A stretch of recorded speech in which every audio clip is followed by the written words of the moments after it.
I can't even. I can't even say TikTok time to run.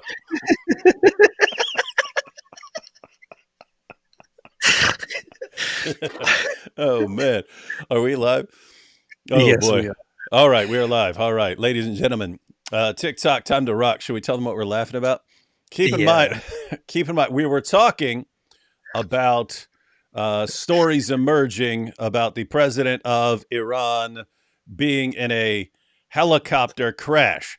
I said I can't laugh if this guy died. I'm not gonna laugh about that. But then AP told something that you tell them what your follow up was, which is what I did start cracking up laughing about. Yeah, so the president of Iran, Raisi, he was involved in a helicopter crash, and there is no confirmation as to whether he's alive or not. And they're searching for him, but somebody early on, as soon as it happens, started that started that joke and said, it it was revealed that the pilot's name is Eli Copter. It's a Jewish guy. They're blaming the Jews. The guy's name is Eli. They said his name is And Eli Copter. like helicopter, and But and the WhatsApp group, an Iranian WhatsApp group close to the IRGC actually thought that it's serious without even thinking about it, and said that there are rumors that uh, an individual named Eli Copter was involved.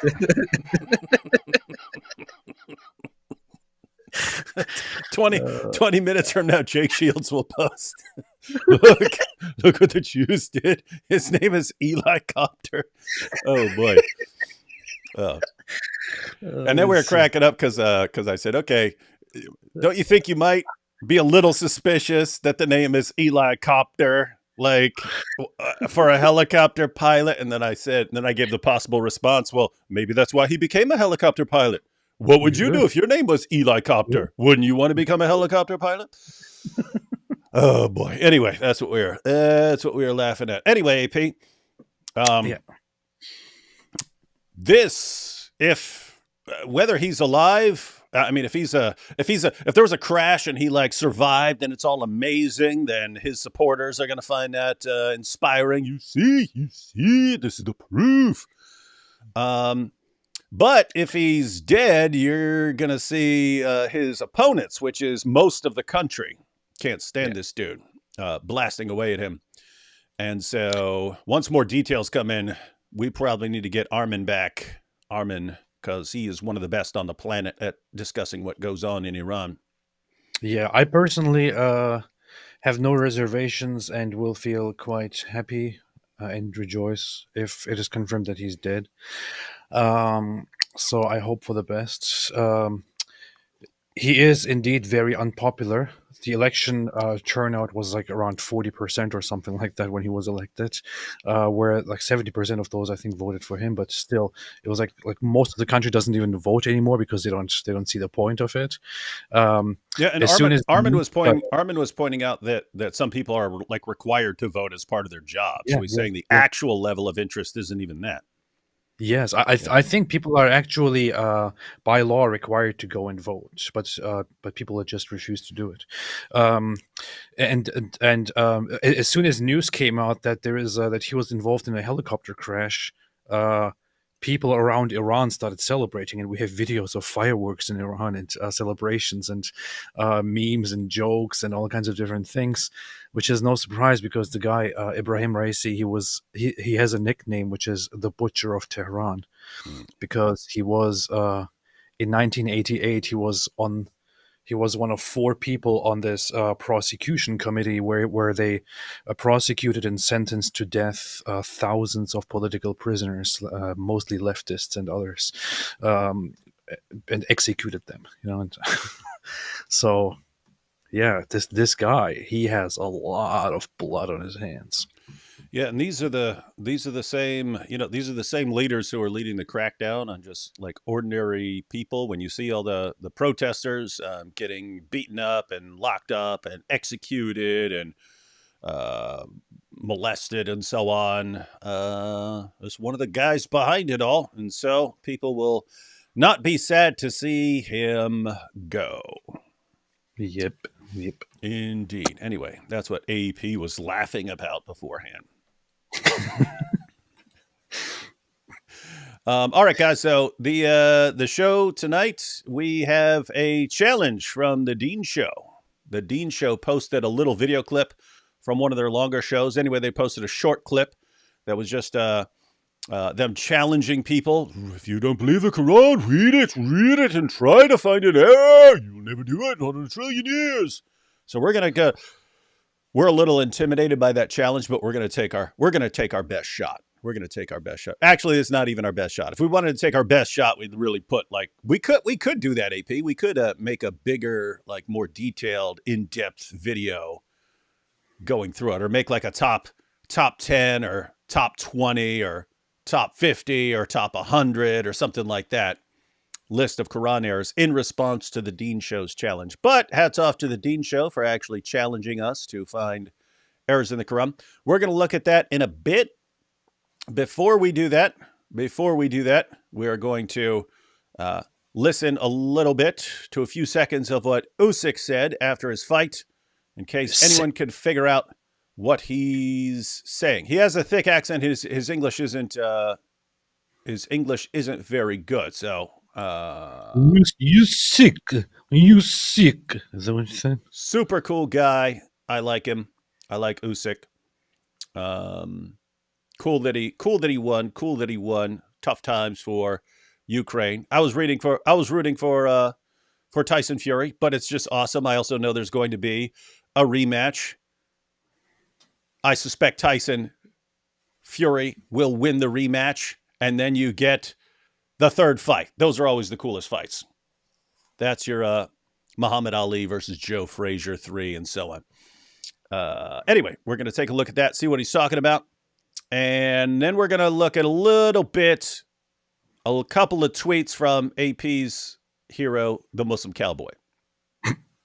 Okay. The Muslim Cowboy. That dude can't shut his mouth. And every time he opens his mouth, it's something totally embarrassing to him and his religion. He does not care because his fans don't care. His fans don't know anything. And as long as he sounds like he's thumping his chest, now the Dawah scene has devolved completely so far that as long as you simply sound like you're saying something positive about Islam, they'll cheer for you. It doesn't matter how heretical. It doesn't matter if it qualifies you as an apostate. It doesn't matter if non-Muslims are going to interpret this as you insulting your own religion. It does not matter. As long as you sound like you're speaking confidently about your religion, they will cheer for you. And it is a glorious sight to behold. So we're gonna do that, and then we are going to, after that, we're gonna jump into the challenge from the Deen Show, and then we're going to try. We'll probably fail, but we're gonna try to find some errors in the Quran, because that was the challenge. We didn't do that. They challenged us. They challenged me and AP. They challenged all of you out there to try to find errors in the Quran. So that's a quick outline of the show. Let's take a couple super chats, and then we will talk briefly. This will only be a couple minutes talking about the Usyk thing. I want to see if anyone is hearing what I'm hearing. We'll see. Thank you both for being such great allies to Israel and the Jewish people. And to our favorite new Jew, Eli Copter.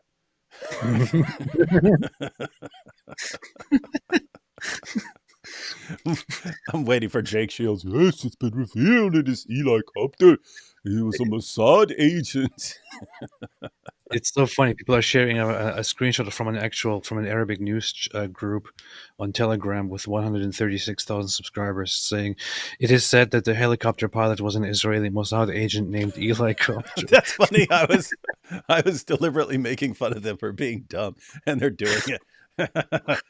Oh boy. Wow. Islam is they give you terrorism and stuff like that, but they also give you these moments of top-notch humor. I slam, you slam, we all slam for Islam. Great work. That's right. Islam, putting the laughter in slaughter for 14 centuries. No, it wasn't Eli Copter. It was Samuel Heidenbaum.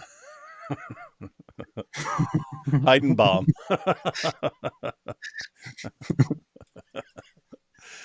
Abu Bakr. D. Wood. Love recent video on Jordan Peterson's no good argument for atheism. Your pauses and reactions were hilarious. Yes, they were. By the way, what does AP think of JP's what? I guess, what do you think of JP in general? You like JP. We all like JP. We don't agree with everything he said. We think he's kind of naive about certain things. But I don't know. Maybe he was taught. Maybe he means JP's claim, because he did make a claim. JP said, there is no good argument for atheism. To which atheist reacts, we don't need a good argument. We don't believe you guys have a good argument. Something like that. Did you even see the clip that he's talking about here? Is it about J.P. Morgan, or where is it? Yeah, J.P. Morgan Stanley. Oh, I didn't. I actually didn't see it. He didn't see it. He didn't see it. So no response from AP. Yeah. No. Sid says, good riddance when it comes to Iran, Prez. That is some amazing timing, though. All the stuff that's going on over there. And then his helicopter crashes. You wonder. This is a situation where you wonder if there's foul play. I mean, especially Iran. Iran keeps screwing around with Israel. No wonder people are wondering, oh, maybe it's Eli Copter. The funny thing is, it doesn't really look like Allah is very much on the side of the Islamists here, because just in the early stages of the war in the first month, there was this Turkish politician in the parliament who was like, may Allah curse Israel and those who stand with them, and so on. And then he had a heart attack immediately, and he died. It's on camera. Yeah. And then and now we have the president of Iran, the major country that is waging the proxy war against Israel, is in a helicopter crash and most likely dead. I mean, they're still searching for him, but it's very unlikely that he's still alive. It's funny. I was looking through memes posted by Iranians, and there were like memes of just wolves smiling and surrounding. They go hard, man. They go hard over there.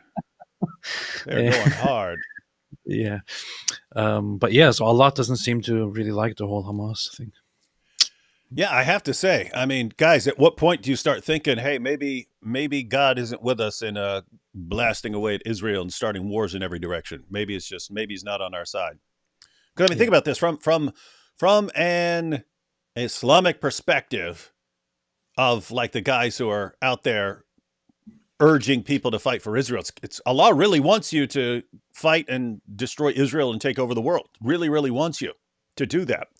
And yet you keep getting crushed. So at what point do you start to wonder if Allah is really on your side? Maybe Allah is kind of stuck. He has to come down to the nearest heaven to listen to the prayers and all that. And he's stuck somewhere.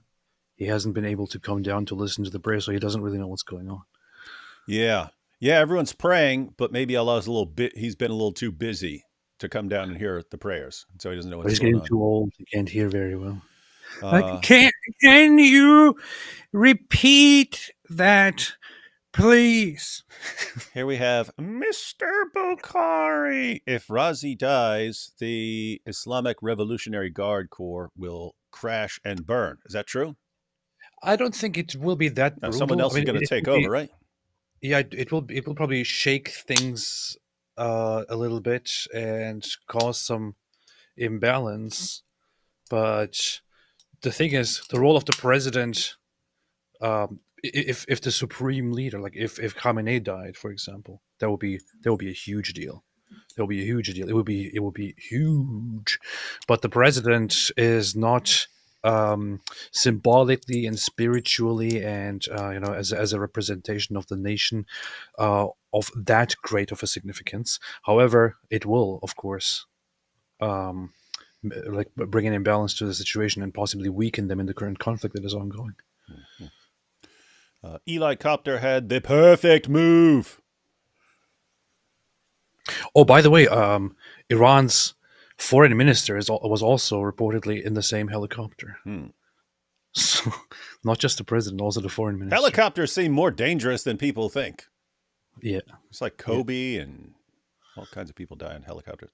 Fun fact, Eli Copter and Farfor are besties. No, they're not. They're mortal enemies. Yeah, enemies. Rossi is about to meet the 72 virgins in hell. Shiba dog, samurai armor, holding a golden trophy.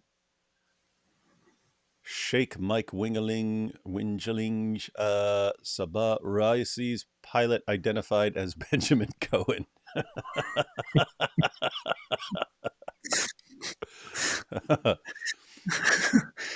Man, you already see these that like we joke, but as soon as it happened, all the regular people, Suleiman Ahmed and all the others, were like, "Isn't very very big coincidence, right? That there is currently the conflict ongoing, and of all the helicopters out there, this helicopter crashed." Mm-hmm. Man. People posting in the chat, get to the chopper! Get to the chopper! Why was Fury wishing Happy New Year? I don't know. I don't know if that's some New Year on someone else's calendar or if he's just being a goofball, because he is a total goofball. Heard of Abdullah ibn Salam? He was a rabbi in Muhammad's time who believed that Muhammad was in the Bible and converted to Islam. I think it's BS, though. I think it's BS, too. Just because there is this tendency in Islam to try and make all these claims about people who are impressed. Like if you read the same sources, they talk about how when news of Muhammad reached the Persian and Byzantine emperors and so on, they're like, oh, this is the man that is prophesied in our books that he's going to arrive in Arabia. Oh no. And it's like, none of these guys ever heard of it. So why is that in the sources? Is that really happening? And then Muhammad goes and he meets a monk and, oh, you're the one that we read about in our sources. We've got those sources where? We can't find it. Muslims have had 14 centuries to find these amazing prophecies, and they can't. And if you look at Abdullah ibn Salam, what impressed him, it's the most idiotic thing. Like you couldn't be a knowledgeable Jew and think that Muhammad's responses to your questions were impressive, because his responses were completely idiotic. So anyway, but maybe we'll talk about that one day, because I wouldn't mind going through all that stuff and actually looking up those sources and showing why some of these hadiths are sort of beyond ridiculous. It would be based. It would be based. God bless you both. Thank you for helping to protect our country from Sharia law. Yes. Thank you. Yes, even in spite of AP's doom and gloom, we're all doomed. It's too late. Just go live in a bunker. No, not going to happen. We will crush them. As long as David and I are here, there will be no Sharia in the West. Mm-hmm, mm-hmm. Over our rotting corpses will they establish Sharia. Shouldn't have flown in the mist. You see. I can't see anything, you see. That's true. It's being said that the President Raisi and there's lots of comments here about the Iran thing. It's being said that President Raisi and Ayatollah Khamenei's son were the two main candidates for the next supreme leader of the Islamic Republic. Yeah, there have been lots of speculations that Raisi might become the next supreme leader after Khamenei. I read this as President Raisi and Ayatollah Khamenei had a son together. Let me look at what it said. Being said that President Raisi and Ayatollah Khamenei's son, like they got together. I don't know who the man is. I don't know who the man was in that relationship, but you can never tell with those guys. Yeah. Of course, Allah isn't on their side. God curses those who curse the Jews. It's why Islam has been fractured and incoherent from the beginning. It's why Muhammad died in such pain and ignominy. Yeah, he did. I mean, I know you got lots of Jews, especially in Israel. They don't have a problem with Islam nearly as much as we do. But I have to say, if I were a Jew and I were in Israel, or if I were a Jew and somewhere else, I would be throwing this in their faces constantly. Guys, you run your mouths about Khaybar. What happened when your prophet attacked us at Khaybar? Yeah, you conquered Khaybar and your prophet got poisoned and eventually died. Look what's going on now. The entire world gathered, the entire Muslim Ummah gathered together to attack us, and you lost way back in the day when Israel was really, really weak. And now Israel's really, really powerful, and you guys don't have a chance. And what are you doing? You're whining in tents on college campuses. That's what you're doing, thinking, we're making a difference. It's pathetic. Stop. God's not on your side. Look at what happens every time you mess with the Jewish people. I'd be throwing that in their faces constantly. But they won't do it, so we'll have to do it for them, AP. That is the weird thing. Like all my life, I heard that the Jews, they hate Muslims. The Jews, they want to dominate. And then we go to Israel, and it's like almost whenever I bring up Islam in any discussion, people get like, oh no, well, I don't think it's all of Islam. I think Islam is, generally a good religion. Yeah, I couldn't believe my ears. Yeah, you remember all this. You remember all those chicks in that restaurant, and they're like, "Ooh, you're YouTubers! Ooh, YouTubers!" You're like, "Yeah, we talk about Islam and how it's probably what," and then you wanted to come near us anymore. You know what I mean?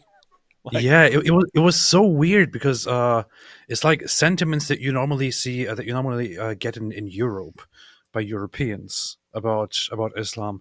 Suddenly, we go to Israel and we hear them from Israelis, and it's so weird. It's so bizarre because.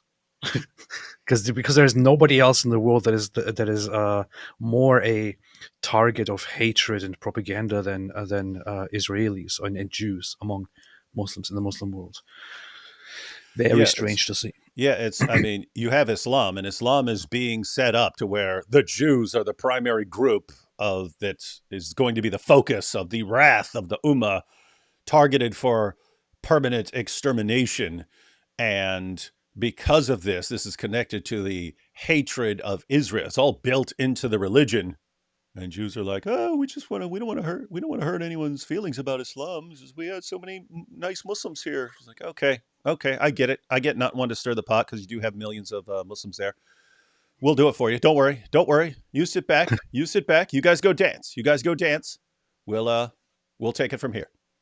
I get the point. They have established a country and a culture where those Muslims who are citizens, who are part of the nation, the Israeli Arab Muslims, are extremely mild and tolerant, and also, in fact, most of them have no problem with Jews, and most of them say they like Jews or they view Jews favorably. And it's probably the only Muslim population in the world that has a mostly favorable view of Jews, yeah. Which happens to be the one that actually lives among Jews, yeah. Which is very interesting. And Israel established that, or kind of,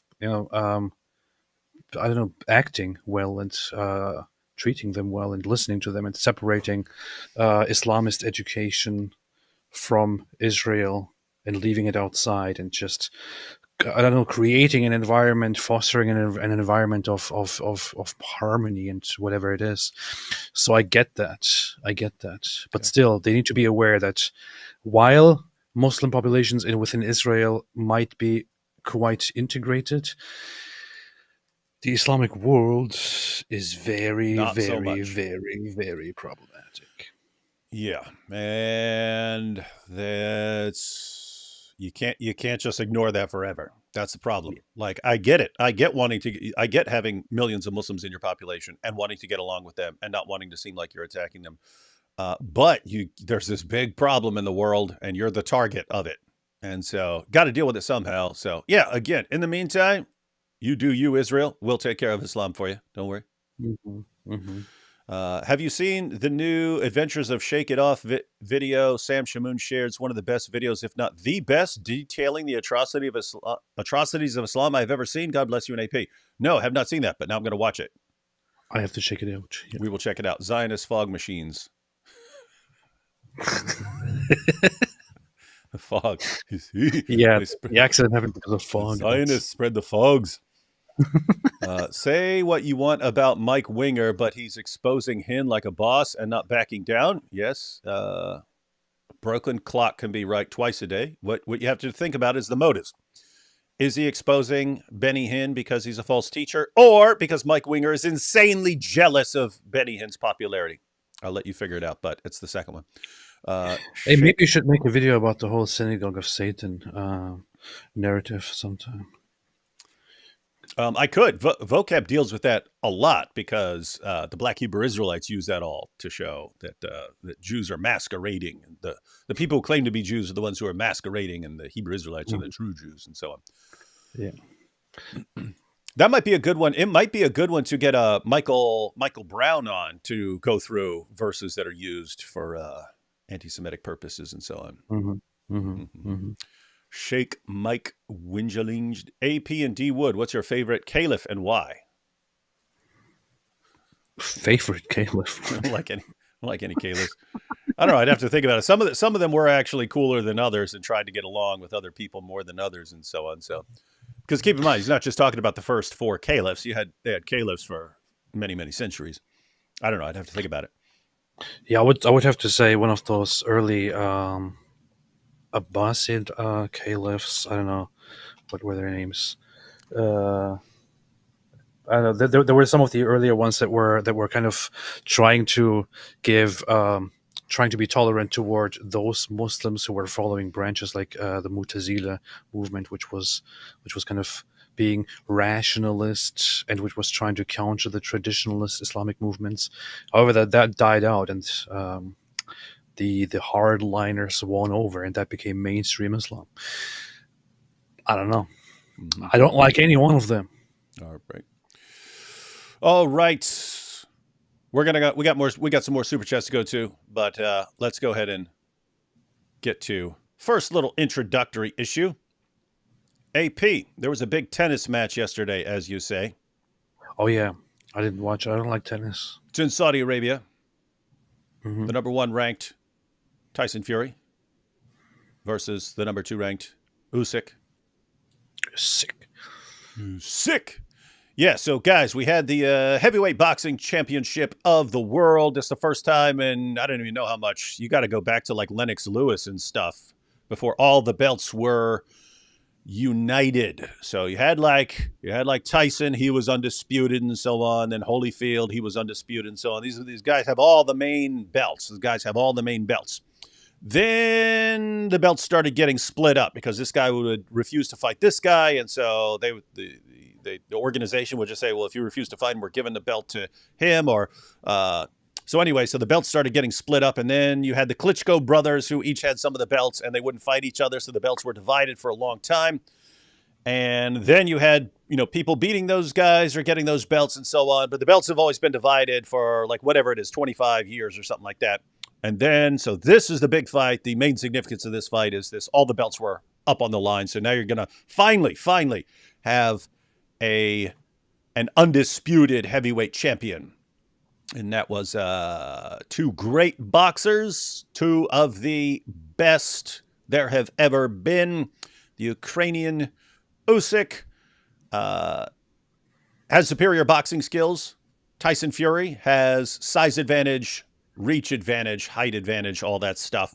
And so fight went back and forth. Eventually, Usyk caught him with a clear shot that rung his bell. Then the next round, he caught him with a combination that almost completely knocked Tyson Fury out. Then Tyson Fury started coming back later in the fight, and in the 12th, he even looked like he was almost about to knock Usyk out there for a second. And but anyway, Usyk won by split decision. Awesome, really good fight. But what's interesting from what we're talking about is that this was in Riyadh, Saudi Arabia. This is the capital of Saudi Arabia. I was wondering, like, are they going to put restrictions on these guys? Are they going to tell them, hey, you can't be talking about Jesus out here, can't be wearing any clothes that might offend someone or anything else? But this is how they walked into the ring. So right before the fight was about to start, they walk into the ring, and this is what they're wearing as they walk into the ring. So that's Tyson Fury on the left there, and he walks in wearing this hooded vest type deal, and it's got 316 on the back, standing for John 3:16. And then you have Usyk on the right there, and he's got a cross, and the shirt there in Greek, you can see it O, and then there's what looks like a P is an R, and then what looks like an O with a line through it, that's the th. So that's orthodoxia, so orthodoxy, or death, thanatos, the bottom, thanatos. Orthodoxy or death, with the cross on it. So, dude, you got that. That's why. I mean, I was just loving both these guys. I mean, I loved both of them before. I loved them both when they walk in there. They could have picked anything to walk in there in Saudi Arabia, and they both walked in knowing what they're wearing. 3:16. So John 3:16. God so loved the world that he gave his only begotten son, and Usyk, orthodoxy or death with a cross, wearing the cross, sporting a cross right there in Saudi Arabia, walking through the crowd with a cross. Hats off to both these guys. Super cool. Super cool. That is good. I like this. Yeah, I like these guys. Yeah, I like these guys. Anyway, I got a clip which I recorded. I just pointed my camera at the TV to record what they were saying after the fight. So again, Usyk won by split decision. Tyson Fury, have to say, whined a little bit, said he should have won. I'm a Tyson Fury fan, but I thought Usyk won, not by a ton, but he won. I think he won. But afterwards, they were asking Usyk, and again, he doesn't. He can speak English. You can understand what he's saying, but not very good at English. But here's what they said. I want to see if other people are hearing what I'm hearing. You are now the undisputed heavyweight champion of the world. Батько, ти чуєш мене? Ми це зробили! Ми це зробили! Hey, for anyone who's going to point a finger at this guy and saying he shouldn't be crying, those are manly tears right there. Those are manly tears. This man's been training like crazy. Ukraine has been going through all sorts of stuff. He's trying to give his people something to be happy about for a few minutes, and he did it. He crushed it, and you're going to sit there pointing a finger at him for having tears in his eyes? It's manly tears. You hear that, AP? Yes. Saying, don't be judging this man because he's crying. Don't be sitting here, oh, he's not a real man. He's crying. Why is he crying? Look at him. Look at him. Little weakling. You don't see Khabib crying.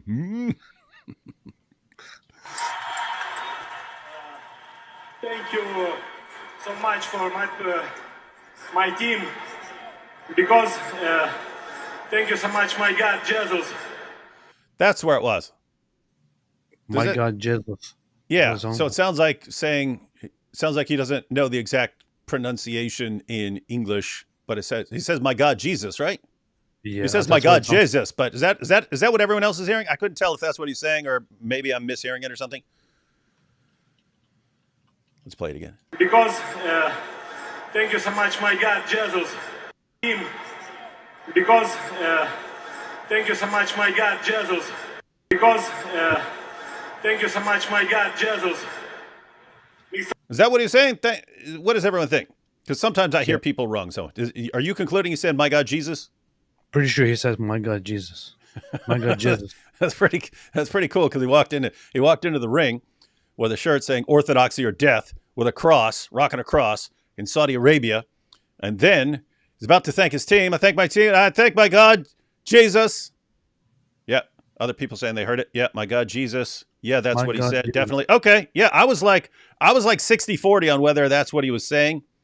But yeah, everyone is saying, yes, that's what he's saying. That's pretty cool.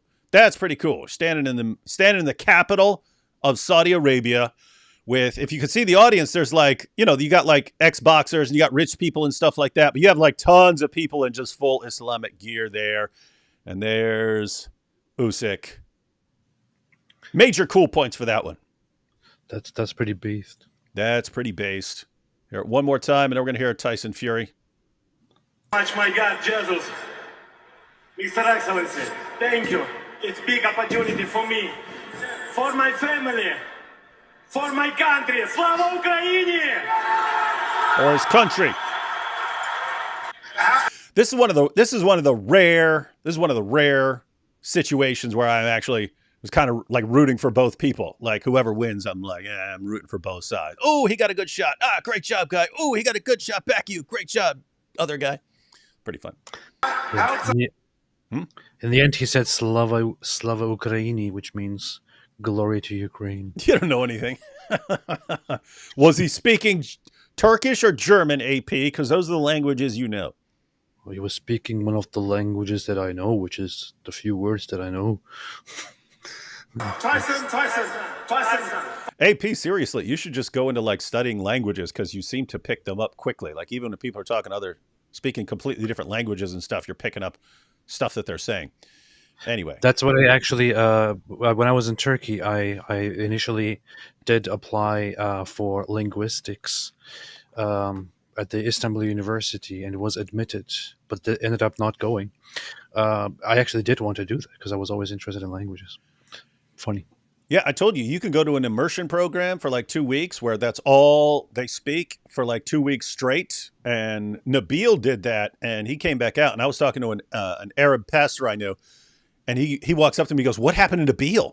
And I go, "What?" He goes, "His Arabic is good, man. His Arabic is really good." And I was like, "What?" Like he just did 2 weeks in an immersion program. But Nabil was like that. He's like, he could pick up languages really quickly. So anyway, if you're like that, you might want to jump into something cool like that.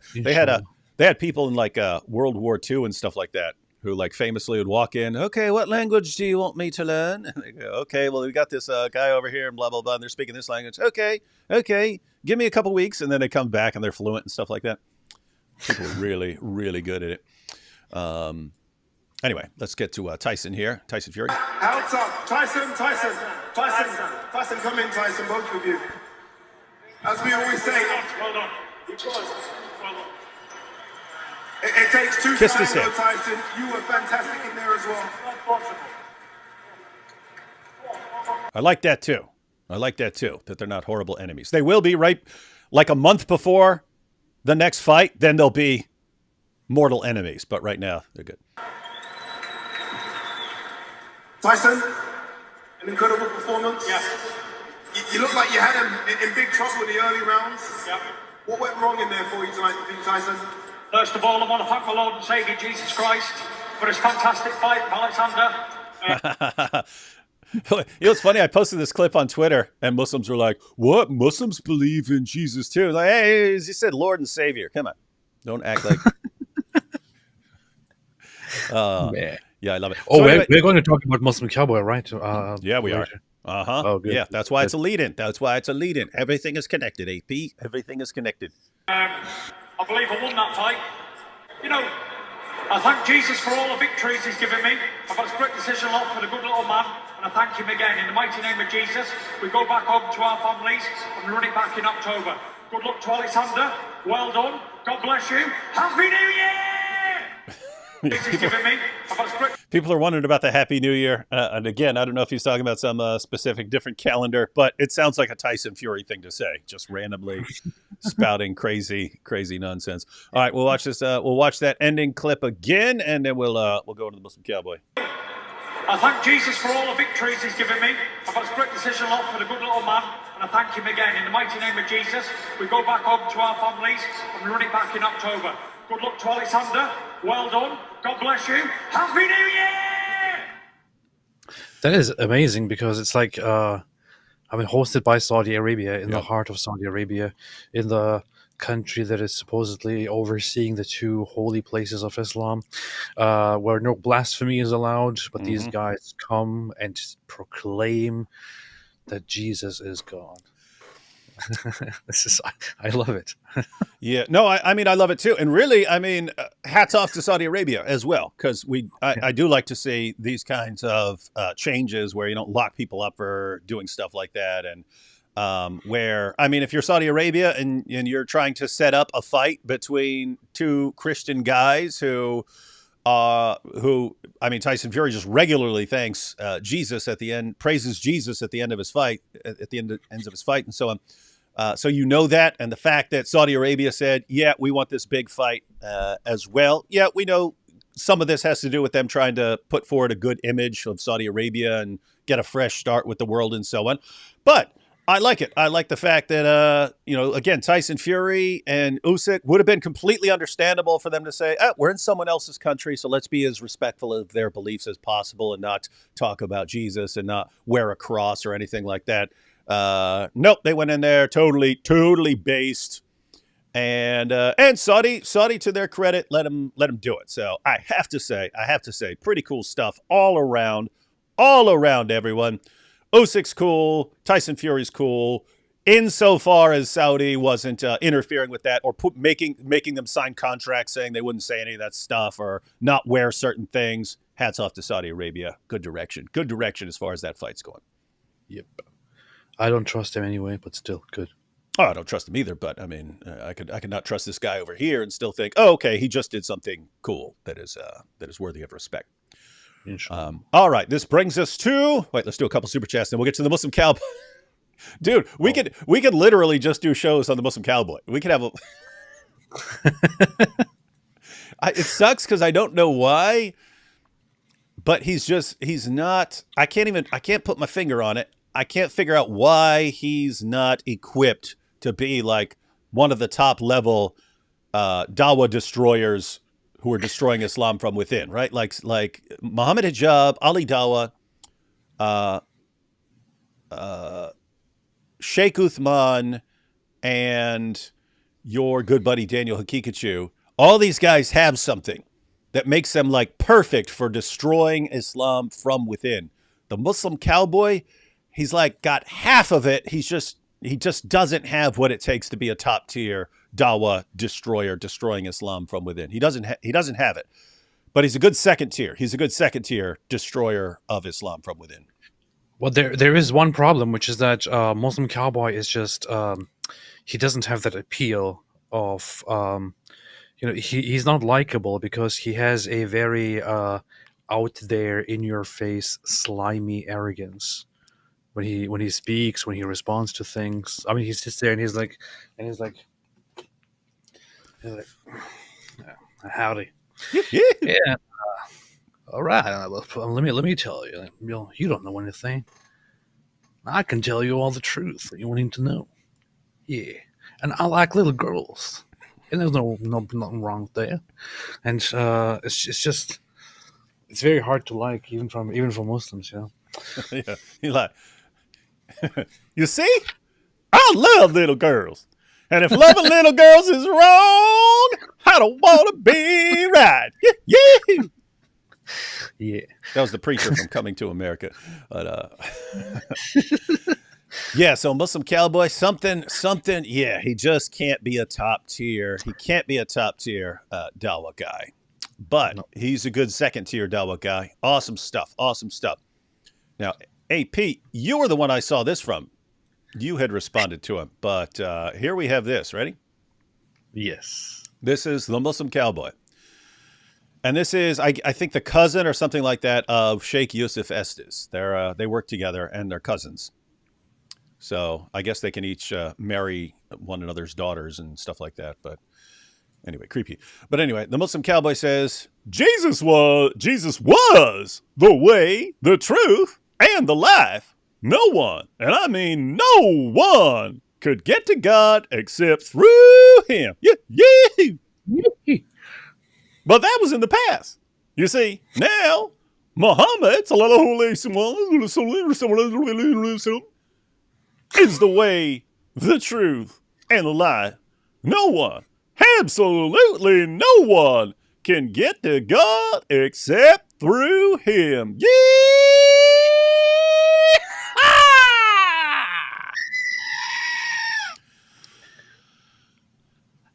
So we had that message from the Muslim Cowboy. Interesting, very interesting. And AP, you were obviously thinking the same thing a lot of us were thinking. One, he just granted that Jesus is the way, the truth, and life, and then applied it to Muhammad. Let's see what you responded here. So the Apostate Prophet said, congratulations.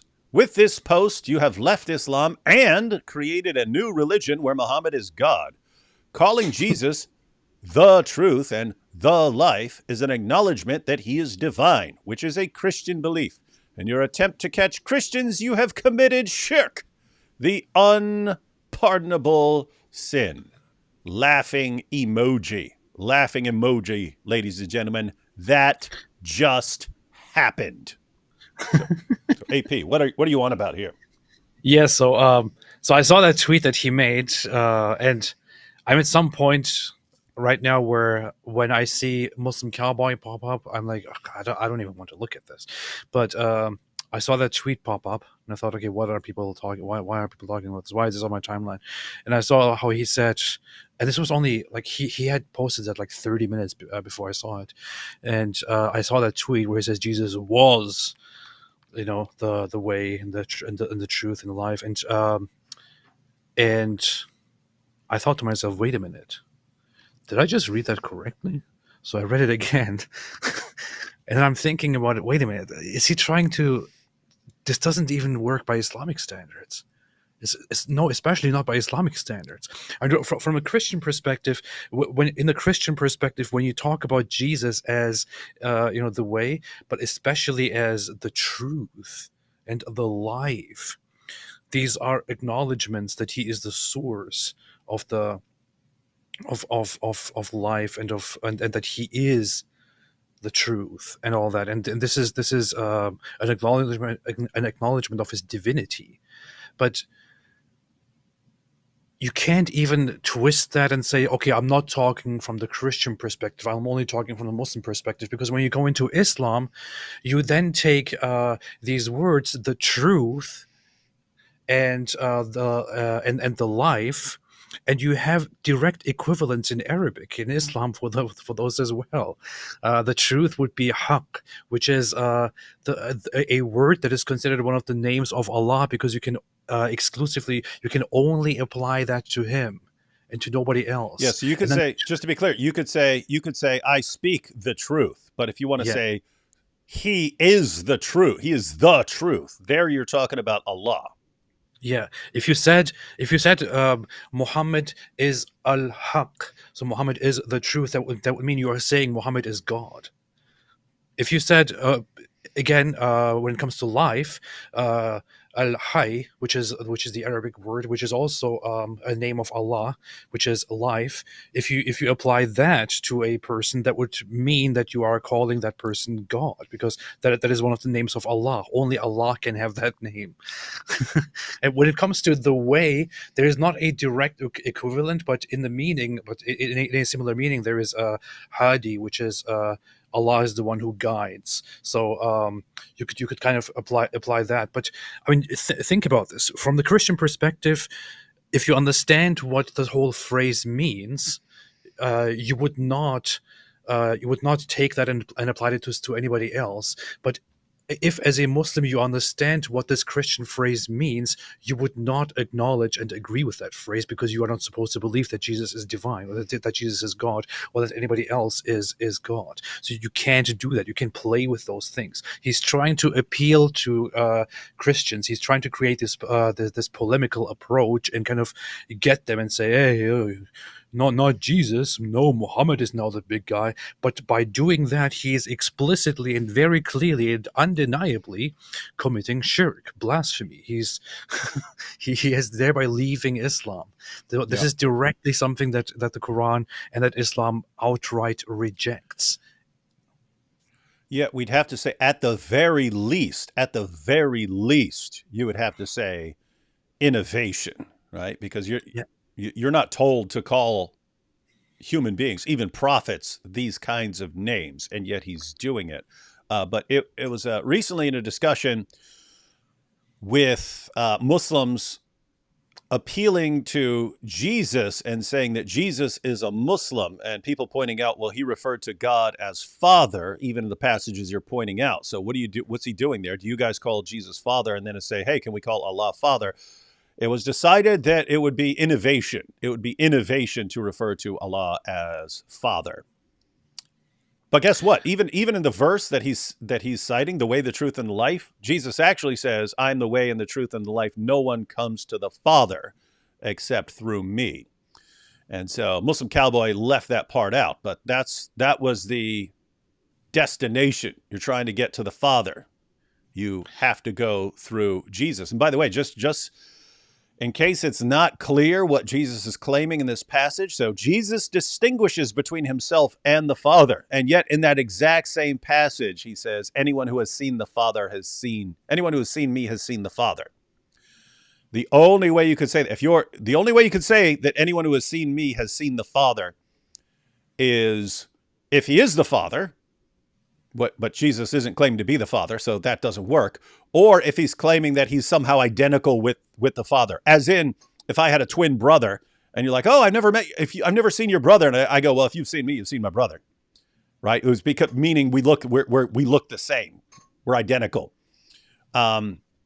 So that's what's going on in that passage, and the Muslim cowboy goes to the Gospel of John, right in the middle of a passage where Jesus claims to have the same nature and attributes as the Father. It's the same passage where he claims that he's going to go away, and that if his followers ask for things in his name, he will grant their prayers. So this is a man, a human prophet, saying that he's going to answer people's prayers and so on, and that he's the one who's going to send the Holy Spirit. And Muslims go. So now you have the Muslim cowboy going to I'm the way, the truth, and life. Other Muslims go to later in the passage where Jesus says that he's going to send the Holy Spirit, and they say that's Muhammad. But I mean, think about the level of blasphemy. Muhammad is the way, the truth, and the life, and he's the Holy Spirit who's sent by Jesus. Like, guys, seriously, you're taking this passage, which doesn't make sense outside the doctrine of the Trinity, and you're trying to insert Islam right into the middle of a passage that can't possibly be understood apart from the doctrine of the Trinity. Pretty dumb. And there's also another historical aspect to this, and we talked about this briefly when we were mentioning that yesterday, which is it also shows that Muslim cowboy is unfamiliar with Islamic history and Islamic concepts, or he just can't really think very far. He can't think very much. When I was growing up in a Sufi Muslim environment, I was introduced to one thing which is known in Islamic history, which is an incident where a Sufi guy known as Mansur al-Hallaj was brutally killed For what? under the caliphate for saying a certain phrase. What did he say? That phrase is "An al-Haq," which means "I am the truth." So this Sufi guy, Mansur al-Hallaj, he proclaimed, "I am the truth."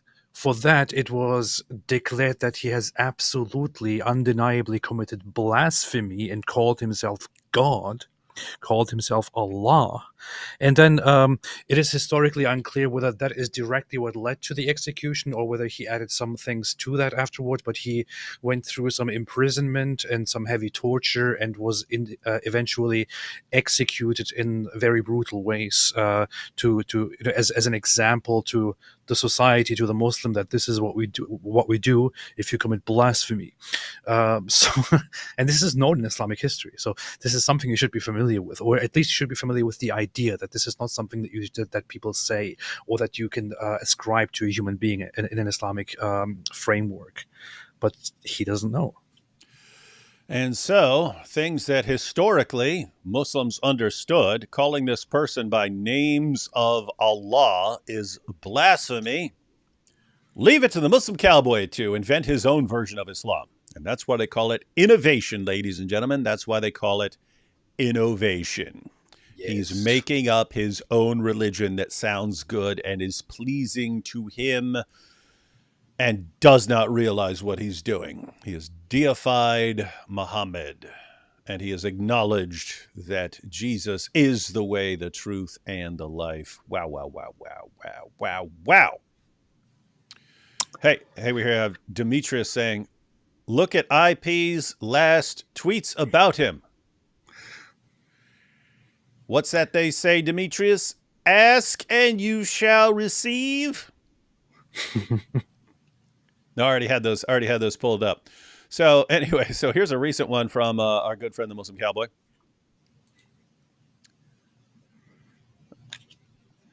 So here, someone, Fear Please puts out, Muhammad was a sex addict. And that's one of the videos I used to have a video that was just titled Muhammad was a sex addict. And it was several of the passages that say that he would have sex with all of his wives in one night. Very impressive. Not nearly as impressive as Solomon. I think Muhammad said that Solomon would have sex with 90 wives in a single night. So he has. So if Muhammad had the sexual strength of 30 men, then Solomon had the sexual strength of 300 men because he had 10 times, he had sex with 10 times the women in a single night, according to Muhammad. So Muhammad was a sex addict. And the passage here, there are multiple passages like this. Sahih al-Bukhari 5068, the Prophet used to go around, have sexual relations with all his wives in one night, and he had 9 wives. We can't ignore the fact that there was one bath as well. He would take one bath after having sex with 9 women and girls. By the way, what imagine? a weird thing to fantasize and to brag about. I mean, I wouldn't want to have sex with 9 women in one night. What? Because you're a weakling. You're not a real man. Not a real man like Muhammad. That's why you're jealous. That wouldn't even be enjoyable. It's so weird. What kind of stuff people fantasized about? Oh, I'm only on number 6. I can barely walk. Keep going, you wimp. You want to impress your followers or not?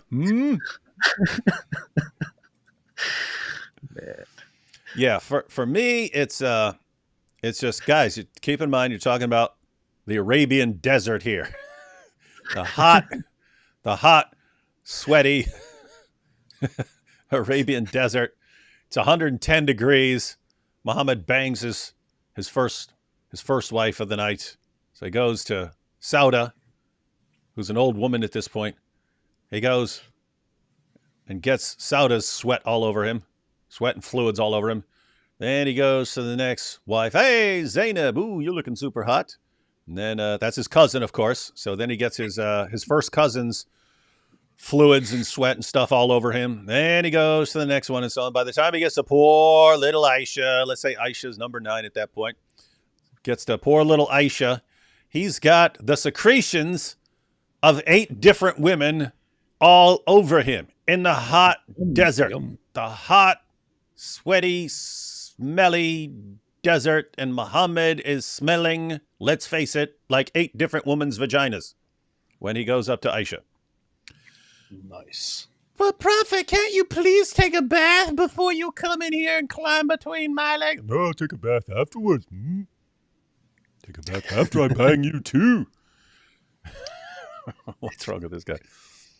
And then, of course, assuming if we give the most charitable interpretation, ladies and gentlemen, we could possibly give of Muhammad being covered in ejaculate stains, the nicest possible interpretation would be that he used the garment he would wear to the mosque as a rag to wipe himself off after all these encounters with his wives throughout the night.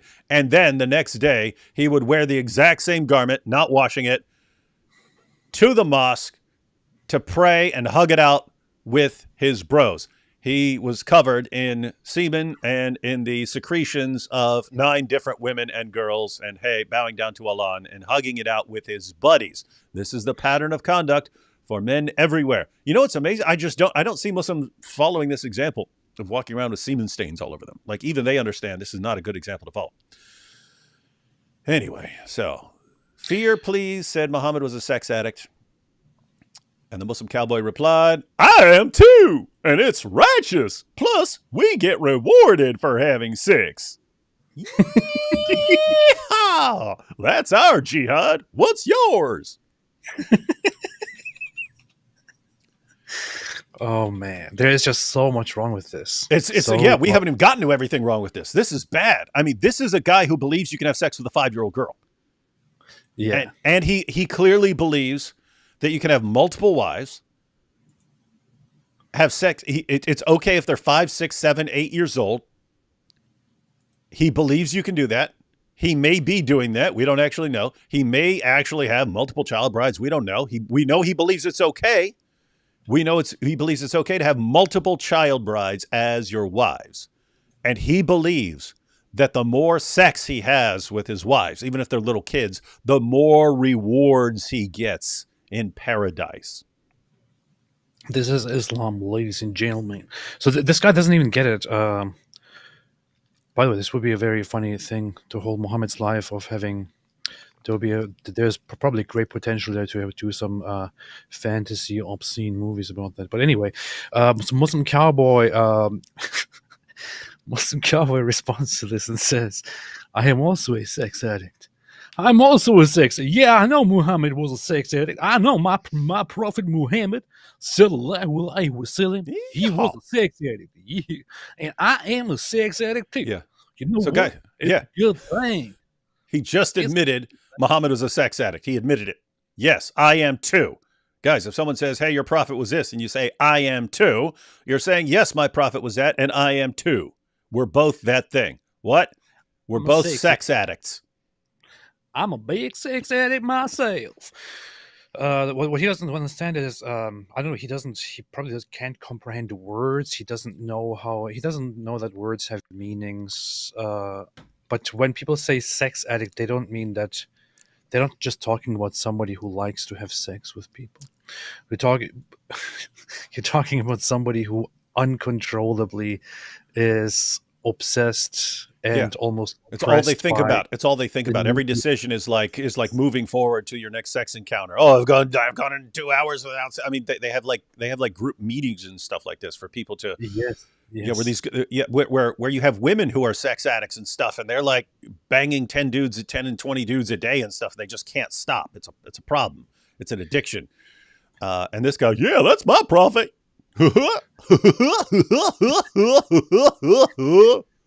And the thing is, when you go through the hadiths and you look at all the instances, like we talk about one of those hadiths, one of my favorites, where he walks outside and sees a woman and feels the need to go and have sex with her, and then he goes to one of his wives, and has sex with her, because it's so uncontrollable that he can't even walk outside and next to some random woman or across a random woman without feeling the pressing, brutal urge to go and have sex with them.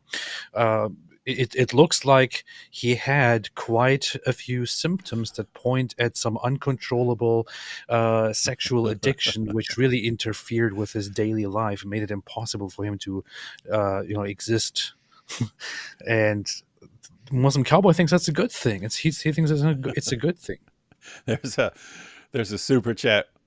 We'll get to it. It's kind of at the bottom of the list because it was just posted. But Vasek here says Muhammad is the way to STDs. And guys, keep in mind that is a related issue. That this Muslim practice of you have sex with your wife and then you pass her on to the next guy, and then there's a little waiting period, and then you passing them on and so on. But then you invade a town and you divide up the women and girls as your sex slaves and so on, and then you have sex with those girls, and then you go back and you have sex with your wives and so on. Guys, there are these things called sexually transmitted diseases. Yes. Let's suppose you have 4 wives. You have 4 wives. 7th century Arabia. You got 4 wives. You go and you conquer this other tribe. You take their women and girls as your sex slaves. You have sex with your female captive. You grab your female captive. I'm taking her home, and she's got syphilis and herpes, and you have sex with her. And then guess who else catches it? Not just you, your other wives. It's one of the issues with having multiple wives and allowing you to go and just randomly snatch people to have sex with in your military campaigns. Not very good idea. Not very good idea. So yes, Muhammad would have been the way to STDs. All right. My jihad is STDs. What is yours? So here we have someone calling Muhammad a sex addict, and the Muslim Cowboy says, I am too, and it's righteous, plus we get rewarded for having sex. Inspiring Philosophy said this. Mike Jones, who says, so, Merciful Message admits his prophet suffered from a mental health disorder, and he thinks this is a good thing. Hide your daughters. The hide your daughters part is the important part. Why?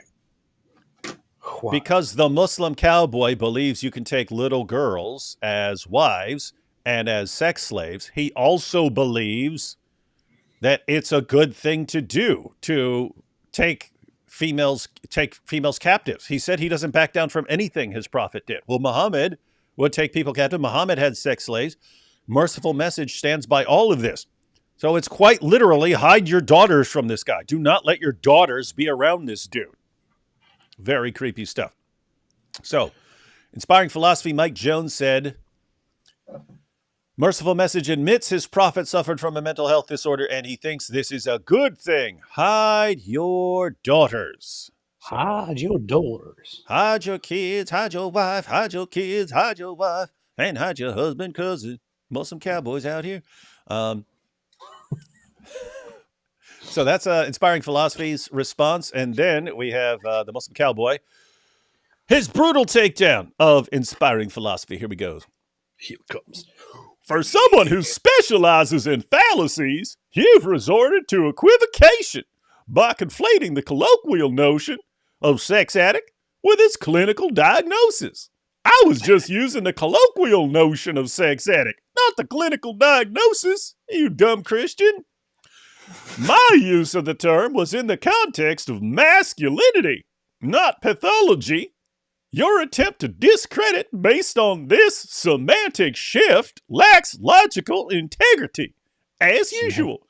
Instead of focusing on substantive arguments rather than linguistic gymnastics, uninspiring philosophy again leaves me wanting for, well, more effort. Yahoo! This message brought to you by the Society for Molesting Little Girls. This just proves this just confirms what I said earlier, which is that he doesn't understand words have meanings. He just uses something like this, like sex addict, and just responds to, yeah, what's the water? Yes, my prophet was a sex addict. I'm also a sex addict. Okay, you might be using that in a different sense than what is generally understood, but that's a little bit of a problem there, man. Yeah, people are pointing out that he's using big words to try to sound smart. Yeah, that's exactly what I was thinking as I was reading it. So a person says uses big words to try to sound smart. People are saying Pony Girl says, did he eat a thesaurus or something? Yeah, it's clear. Gut says that's a word salad. So yeah, it's clear he's talking to Inspiring Philosophy. So he's trying to up his word choice and try to sound smarter than he is. But think about his defense here. Said, I was just using it in the colloquial sense, not to say that there's a problem. Yeah, why don't you pay attention to what was actually said? When Fear Please said Muhammad was a sex addict, do you think he was complimenting your prophet and saying how masculine and manly he is? Or was he using it as an insult to say that Muhammad had a mental problem? Yeah, he was saying Muhammad had a mental problem. And you said, I am too. I got the same problem and it's righteous. So the mental problem is righteous. And so this is brought up to you as Muhammad, not as Muhammad being manly, as Muhammad having a problem. You agree that you have the same thing. And then Inspiring Philosophy says, wow. Says, wow, he just admitted. You go, no, that's not what I'm talking about. I'm just saying it's manly. Why are you changing the meaning? You changed the meaning. It was put forward as a problem and an attack and a mockery of your stupid fake prophet. I just mean that I like to have sex with different people. That's all I'm saying. I like having sex with women. I like sex with children. How'd that song go? Remember the song? I like sexy children. Because I'm a Muslim cowboy. That was one of the greatest songs ever. Yes, it All is. right. So what do we think about the Muslim cowboy? That's another guy. That's another guy where every time I see his name pop up because someone's responding to him, I'm like, oh, this is gonna be awesome. It's gonna be awesome. I know he said something stupid. Before I even read what he said, I know it's something insanely stupid. Yeah, whenever I see his name pop up, I think, okay, I'm about to read something stupid. Something very, very stupid. And yeah, it's usually, I'm not disappointed. Yep, not disappointed at all. And this is another guy, like if I had to pick someone and say this guy is just trying to make Islam look bad from within, he's a plant, I would pick that guy if it weren't for the fact that he's actually cousins with Yusuf Estes and that they work together. So they know each other and they grew up knowing each other and stuff like that. So I think, I don't know, just actually believes all this stuff about banging kids and so on, and being a sex addict and getting rewarded. The more kids you bang, the more rewards you get in Jannah, and the more virgins Allah is going to give you to spend all eternity deflowering and so on. It's like, guys, if you just say what this religion actually teaches out loud, it sounds beyond ridiculous. That's why when they come up to you, they say, no, it's just all about worship one God. So it's all about the worship of the one God. As soon as you open their book, sex, sex, semen, semen, semen, little girl, little girl, little girl, eternity, deflowering virgins, deflowering virgins, deflowering virgins. Oh, Allah restores their virginity at night so that you can deflower them over and over and over and over and over again. Whoa, that's amazing. Rob, everyone, Rob, take their stuff, get that little virgin girl. Oh, there's your cousin over there. Go bang her. This guy in one day, just within one day, he committed blasphemy. He committed shirk, and then also basically called Muhammad a pedophile, a sex addict. Sex addict. So that's the very funny thing. You see Muslims in his comment section like, "Hey, brother, what is this? You can't say that," and he doesn't even acknowledge that he's wrong. He just justifies what he said, or tries to explain it away, or cope in a different way. But he just does this. He damages his own religion, and then he doesn't acknowledge it, and he just moves on. And I'm glad to see it, honestly, because any corruption of Islam is appreciated.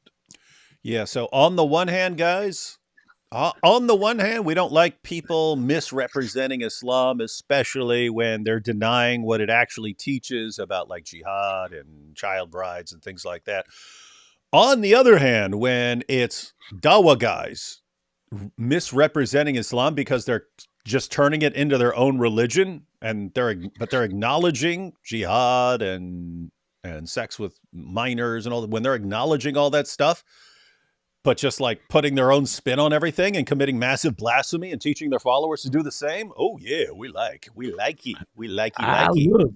I love that.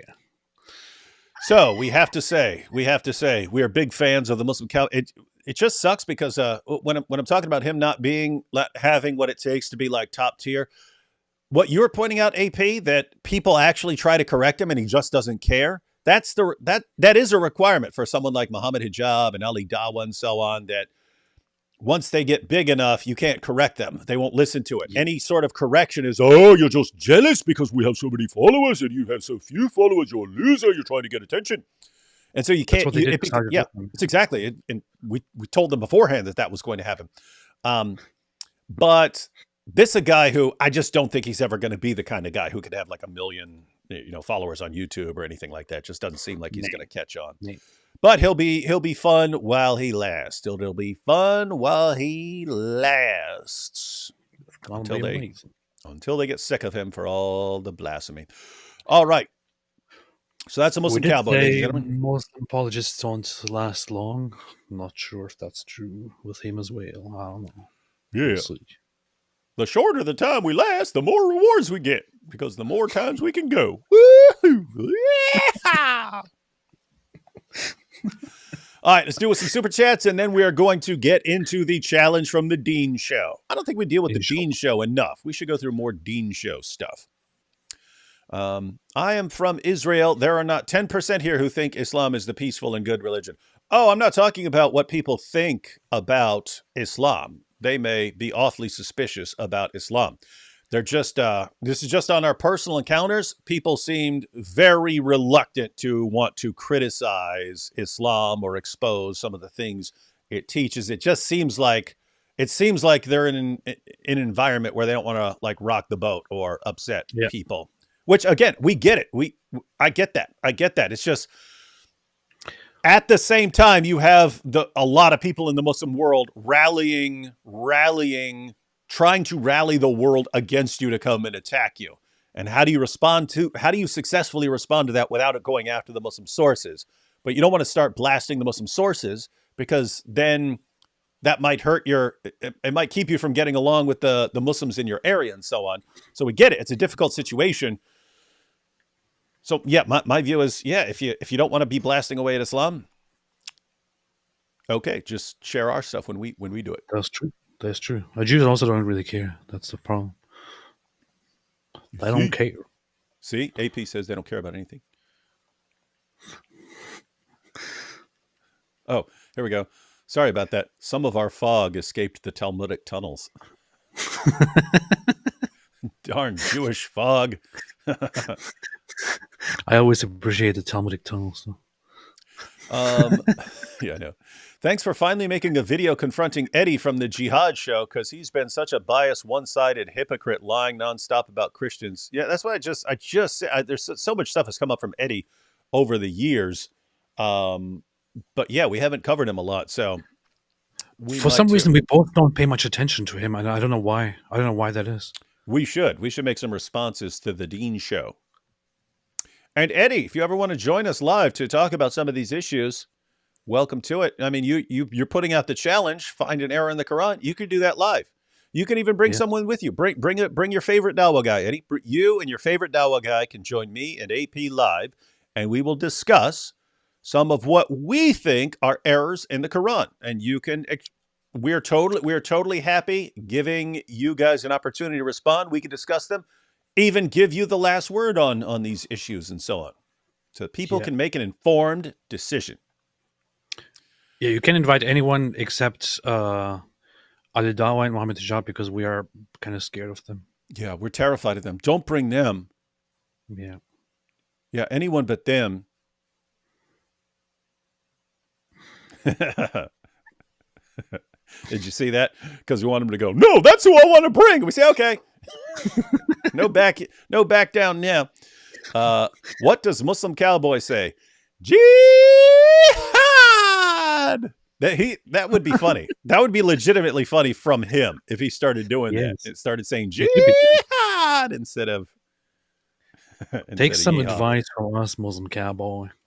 I know you're busy with all them goats and all that, but take some advice. Muslim Cowboy, you heard it here. You heard it here. Let me go back to that. You heard it here. We don't think you're missing some of the features that would make you an extremely popular da'i. With that said, we would love to help you in any way possible become a more popular da'i. We want you to be more popular in the Muslim world. We like the fact that you'll just blurt out massive blasphemies that would be considered innovation and so on. We like that. We like the fact that you're honest about what the Quran teaches about taking little girls as your wives and so on. We like that about you. We want you to be more popular, and we're willing to help you. This is one thing. Make it one of your catch slogans or something. Jihad! Just like that. That will help you. People like that. People will think that's funny. Personally, I don't think Muslim Cowboy. I don't think that you have the potential, and I don't think you can do it. I mean, unfortunately, you can never be as popular as other of your as your fellow Dawa guys, like I don't know, Ali Dawa, Mohammed Hijab, Daniel Kikachu, and all these people, or even Sajid Lipim, for example. Like that guy has more potential. Unfortunately, I think that you will never achieve anything in that sense, but you can always try. She was 9 years old, guy said on Middle East Witness, you two are shills for Israel, and he is a warrior for truth because no one criticizes Judaism. Yeah, no one criticizes Judaism. I go on Twitter and I never, ever encounter any criticism of Judaism. Not once. It never, ever happens. I don't see on Twitter 24 hours a day, 7 days a week, people blasting away at Jews. It just never happens. Never happens. Not Jake Shields, not Syrian Girl, not Suleiman Ahmed. None of these people. Not Norman Finkelstein. None of these guys are blasting away at Israel and Jews and Judaism and stuff all day. No one. Not happening. Yeah. The issue is just with people like these, I got responses like that from certain other people as well. Like, oh, why do you think it's okay to criticize Islam and to talk about Islam like this? But when it comes to Judaism, why? And then when you asked him to present actual criticism of Judaism, to speak about what they actually mean by criticism of Judaism, of course, they don't mean criticizing Judaism. They don't mean actually going through the sources and pointing out how messed up it is. Matter of fact, that happened with him. That happened with him. He just cited a Talmud reference, right? He said, oh, you see? And what did we do? We actually went through it.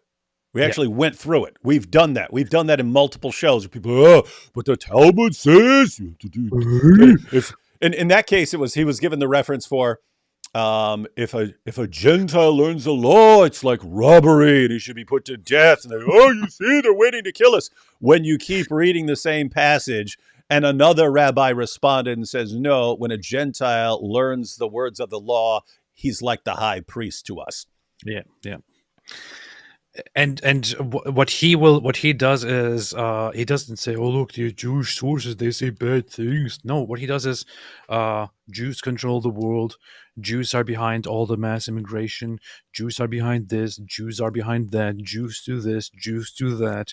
And now AP and David Wood, they're being paid by Israel, which is why they don't want to criticize Jews, and so on. This is what they mean by criticizing Judaism. So please give me a break. Just be honest about what your intentions actually are. Yeah, so on this whole topic, guys, there are legitimate criticisms of things that the nation of Israel does. There are legitimate criticisms of things that Jews do. There are legitimate criticisms of things that Christians do, that Muslims do, that every nation does. The issue we see is Jews are held to a completely different standard. And one of the issues is it is massively acceptable to millions of people to completely lie about Jews in all kinds of what they believe, what they say, what their books say, what they do, and so on. And so when we see someone lying, we say, "Oh, hang on, that's incorrect." What's the response? Oh, you're shilling for Jews. But do you know what it says in God Shah's and Libre David? Yeah, Libre David 37. Even though it's a fake made-up book. These are the guys, yeah. Dude, I can't think of someone in recent history who I thought was like level 10 cool, and then all of a sudden, complete douche, actually. Right? The She Was 9 years old guy, that was like super cool. And then you find out, hey, we have to get the Jews. The Jews. Going after the Jews is the perfect move. And then he goes off and blasts us because we actually look up passages instead of mindlessly going, oh, well, Nick Fuentes said, so I'll just go with what Nick Fuentes said. I posted this meme online which says Talmud says this. It's just a meme. I saw the meme. Why would you go to the website? Why would you go to the actual source and look it up when I can just see the meme? Look at them shilling for Jews because they actually go to the source to read it. You see? You shouldn't read the Talmud. You should just look at the meme. Yeah, just look at the meme. If you want to learn about Judaism, you can only learn it from Nick Fuentes and Suleiman Ahmed and Jake Shields, the great scholars of Judaism. Check out this song, Fajala Helicopter. Can't do that right now, but I will later. Is that I shall good? Later. I shall. Mr. Bukhari. Shawnee Luke's funeral took place today. Yeah, that was she was the one that they put in the back of the truck, right? Yes. The funeral took place today. I'm not even aware of the funeral, but yeah, her body was recovered, was found in Gaza, and was brought back along with 2 other hostages that were taken and killed on that day. And they just kept those bodies there forever. Well, because they know to release the bodies. They just kept the bodies as hostages, the dead bodies there. Yeah, they know that Israel wants the bodies back to have burials with their families and so on, and so they know that. I mean, Israel will actually make negotiations to get bodies back, and so they use them and so on. But keep in mind they had since October they've had a body of a girl that they're lugging around and keeping it hidden and so on. And the IDF actually went in to recover and to save dead bodies of their civilians, of their people, and this is what we're dealing with. That's a name that everyone should know when it comes to October 7, the Shani Luke, and everyone should at least once see the video of her and spread it. Because it's like she's one of the most memorable faces of the whole of October 7.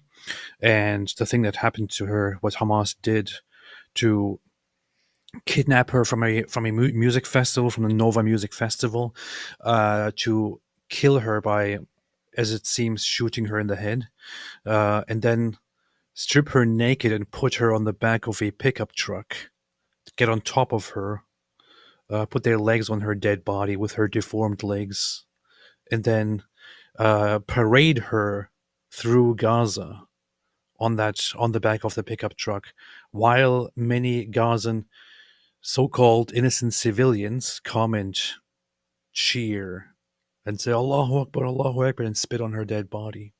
This is October 7th. This is the resistance. And then the Dawa clowns like Daniel Hikikachu, oh, they're just taking her to get medical attention because of how great that did he believe that? Of course not. Did he say that? No. Yeah. Why? Because he's a compulsive liar. Yes. Dealing That's with what most compulsive apologists liars. do. They That's lie. what Dawa is. All right. Let's go rapid fire through some super chats because we want to get to the challenge, the great challenge. Hey, D. Wood, have you watched Dracula Flow yet? No, but it was referenced so many times that it is on my list of things I'm going to check out. What is Dracula Flow? It keeps getting brought up as things I'm supposed to say in the style of Dracula Flow. Oh. Everything I know nowadays about Islam, I learned from U2 and Ibn al-Tasuli. I don't know if I spelled it right. God bless you guys. Yeah, we are a good source of information. You're about to learn some more stuff today. Gapped Toto. Racy was runner-up to Supreme Leader when Konami croaks. Yeah, so it was like him. It's like going to be him, or it was going to be him or Ayatollah's son, I think. And now it's not going to be him. If he's, I mean, keep in mind, I haven't seen the confirmation yet. I saw there's a helicopter crash. We'll have to see exactly what happened. Wait, if Jews ran the music industry, it would not have been Gucci Mane. It would have been Yehudi Mane. But best rappers are Dr. Dreidel and Dr. Dizzle. Yep. Dr. Dreidel. AP, what's keeping you from becoming... Nobody's talking about the fact that the black people are running the music industry. So how else do you explain that so many black people are in the music industry, in the rap industry? So you see... They control the world and the weather. AP, you've been asked this question 900 times during live streams, but what is keeping you from becoming a Christian? Let's hear your answer for the 900th time. I have been very, very... I have been a little bit different since I went to Israel and came back. In fact, while still saying that I'm an atheist repeatedly, I am at a point right now where I feel like... it would be more accurate for me to say that I am agnostic about the existence of God or of a God. Because for some reason, after I went there and I came back, something happened in my head and in my heart, and I can no longer have this whole conviction of, oh, there definitely is no God. I do think that there is some, and there it's very much it started with this whole personal experience of going there and feeling so weirdly attached to that place and feeling like I had been there before. Like it didn't feel a strange place. It felt like home. It felt like I could just walk down the street. I could live here all my life. And I don't understand how that happened because I just don't get it. I didn't feel like I was in a foreign country. And I felt very attached to it. And I feel very attached to the land and the values and everything that we saw when we went there. And that kind of kicked off something in thinking about religion and thinking about spirituality and God and all of that, which I could at some point elaborate further on. However, if you're going to ask me about a certain religion or what keeps me from proclaiming belief, I would say what keeps me from it is just that I, at this point, while not strictly rejecting it, at this point, I don't feel I'm not mentally or rationally entirely convinced of the existence of God or the truth of the religion. That's where I would like to leave it. So we can say that AP's atheism is shaken and has upgraded to a superior position of agnosticism.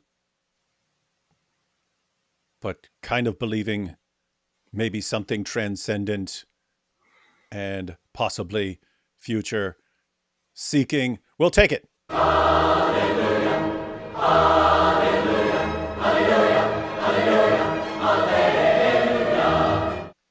So I've gone from donkey brain to mule brain. Yeah, you've upgraded your brain. We could say you heard it here, folks. You saw it right before your eyes. The Apostate Prophet is no longer in the donkey-brained atheist category. Saw it before your eyes. Tyson Furry, you seek. What MCU movie are they from? Don't know. My God, Jello. Allah is Shaitan. Iran president goes boom. Yeah. I don't know. Again, I only saw that there was a helicopter crash. We'll still have to wait for details, but I'm sure we will be talking about it. I think we should get, I think we should get Armin with us. Or we could go on his channel and discuss it. Either one. I watch AP while knitting in my rocking chair as I am one of his oldest supporters. I was recently gifted a D-Wood membership, which made me young again. Would love to see Armin here again on the situation in Iran. Yeah, that's what we're all thinking. That's true. D is one of the first 10 or even 5 members or so on my channel, and I think the channel now has like 1,000 members or so, and she was there from the very beginning. D Wood, is the Greek 666 the same as the Shahada? No. It's a good idea to not use that argument. What's the secret? I can't change my name for 14 days. You guys joke, and 3 minutes later, the joke is a member's name on here, bots or new accounts. I think you can change your name every once in a while, and then it puts you on a delay of how frequently you can change it or something like that. You see. D Wood, how can Christians take advantage of MBS freedom? So that's the Crown Prince. Freedom to spread the word in Saudi. Do you think he is doing it for money or to control or for change? I think it could be a combination. He's been accused. We did a show about it, but I mean, he's actually been accused. It was an accusation that came from Muslims. Muslims are saying this guy's actually a closet atheist. That's why he's trying to undermine Islam in so many ways. I don't know if he is or if he just wants to push Islam and push Saudi Arabia in a more modern direction. Don't know how much of it is for show, because keep in mind, even if you want change, part of your concern is, hey, we look like a bunch of backwards idiots down here, and so it'd be good if we changed our reputation. So part of it is you are thinking, how do people view us in the world and so on. And for money, you could be thinking, hey, if we had concerts and big fights and so on, that could help us financially and so on. And if you're going to have those things, then you can't be brutally, executing people for walking down the street with wearing the wrong clothes and stuff like that. So I don't know. I can't read the guy's mind. It's here are the observations, and here are the possible explanations for the observations. And there are several possible explanations for the observations we've seen. I have to say, whatever the reasons are, I like it. If you have a place that is just a Sharia compliant hellhole like Saudi Arabia that oppresses everyone to please these morality police and so on, I'm glad if they change. I'm glad if they change, whatever's causing the change. Dang, I'm following. I'm looking at the updates on the whole Iranian president. What's that look like? They still haven't found the crash site and the body. And how hard can that be? The crash happened 11 to 12 hours ago, but they still haven't. They are still looking. Still haven't found it. And it's just very unlikely at this point that he's still alive. Wild stuff. Here you have it, AP. Here you have it. AP, here you have it. What do I have here? You have someone brought up the unequally yoked passage. Oh. Do not be unequally yoked with unbelievers. You see? I'm assuming they're talking about you and me here. Yeah, try again, CO. What does unequally yoked mean? Unequally yoked, what's that mean? You got a big, giant, strong ox and a weak ox, and you put them on the same yoke, and that means big, strong ox can pull it or can pull the smaller, weaker one around wherever it goes. And it's saying that's what you're like if you're unequally yoked with an unbeliever who's pulling you around. Keep in mind, where's he even writing this to? Corinth, the temple prostitute capital of the world. You're unequally yoked to someone. What are you going to be doing? You're going to be going around banging prostitutes and stuff like that. What is it talking about? It's talking about don't link yourself to someone who can sort of manhandle you and push you around in doing things you're not supposed to do. That what's happening when we're doing shows together exposing Islam? My goodness, people are dumb. Yeah. Come out from among them. Mm-hmm. Knowledge is power, and Jews are accused of world control, but mostly don't know Islam. Please, special request to AP, give commentary on the spot. No, we don't want any commentary on what's going on Hong Kong. Hong Kong. I heard that there is a rise in the Muslim population in Hong Kong, but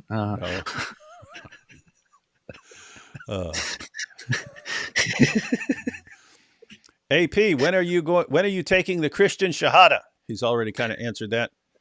Yes, I already have answered it. He's not a top-tier guy because while he invited enough men over and then claimed they are Gabriel, his wife refused to scrape the stains off, so he's just there online, crusty. Yeah, sadly, something like that. Keep up the good works. Blessings. Thank you. I am the truth and the best liar. Allah be confused. That's a good one. I like Allah be confused. Because he calls himself the truth and he calls himself the best of deceivers. I'm the truth and the best of deceivers. Muslim cowboy. No Zabiba and no Salat in a cowboy hat. Get a fez or a kafia cowboy. Kafir. Yeah. This is obvious. You can't trust somebody who doesn't have a huge Zabiba. And he doesn't have. That's the first thing I look for. Yeah. What do Muslims mean when they say Jews forged our writings? I've personally encountered this insult from morons on the web. Yeah, they'd have to be morons. Did we sabotage Mo by writing the wrong thing 1,000 years before his birth, or did we meet him, then edit all copies? It's all copies of the Tanakh. Yeah, just so you know, there is no coherent position from an Islamic perspective. Their book, the Quran, affirms the inspiration and the preservation and the authority of the Jewish scriptures. It even calls the Talmud. The Quran is even using stuff from the Talmud occasionally and treats that as if it's the Torah. But yeah, the Quran affirms that Allah inspired the Torah. It affirms that Jews still had the Torah even during the time of Muhammad. So you're talking about from 1400 BC or so, all the way up to the time of Muhammad. That's 2,000 years. That's 2,000 years that Jews accurately preserve their scripture. You even have copies of the Torah from before the time of Muhammad. You got the Dead Sea Scrolls. So we know what the Torah was during the time of Muhammad. Allah affirms it, says it's as good as gold. In Surah 2, Allah actually condemns any Jews who reject parts of the Torah. He says if you reject parts of it, you're in trouble, you're going to hell. And so the Torah during the time of Muhammad was as good as gold. You even have the background of Surah 5, verse 43. Surah 5, verse 43 of the Quran. That's where Jews come to Muhammad to settle a dispute. And Allah responds saying, why are they going to you, Muhammad, when they got the Torah? Allah rebukes Jews for going to Muhammad instead of to the Torah, which makes no sense if the Torah had been corrupted. And the historical background is where Muhammad sits down to judge the decision. He sits on the judgment cushion. He tells Jews, bring the Torah. The Jews bring out the Torah. He gets off the judgment cushion, puts the Torah on the judgment cushion, and says, to the Torah, I believe in you and in the one who revealed you. Yes. If that's Muhammad trying desperately to say, your book's been corrupted, you wrote your own book, blah, blah, blah, blah, blah, he and Allah are the worst communicators in all of history.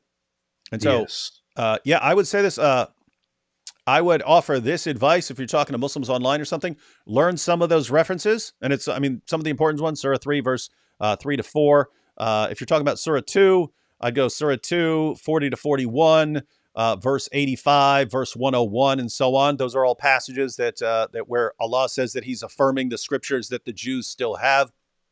543, of course.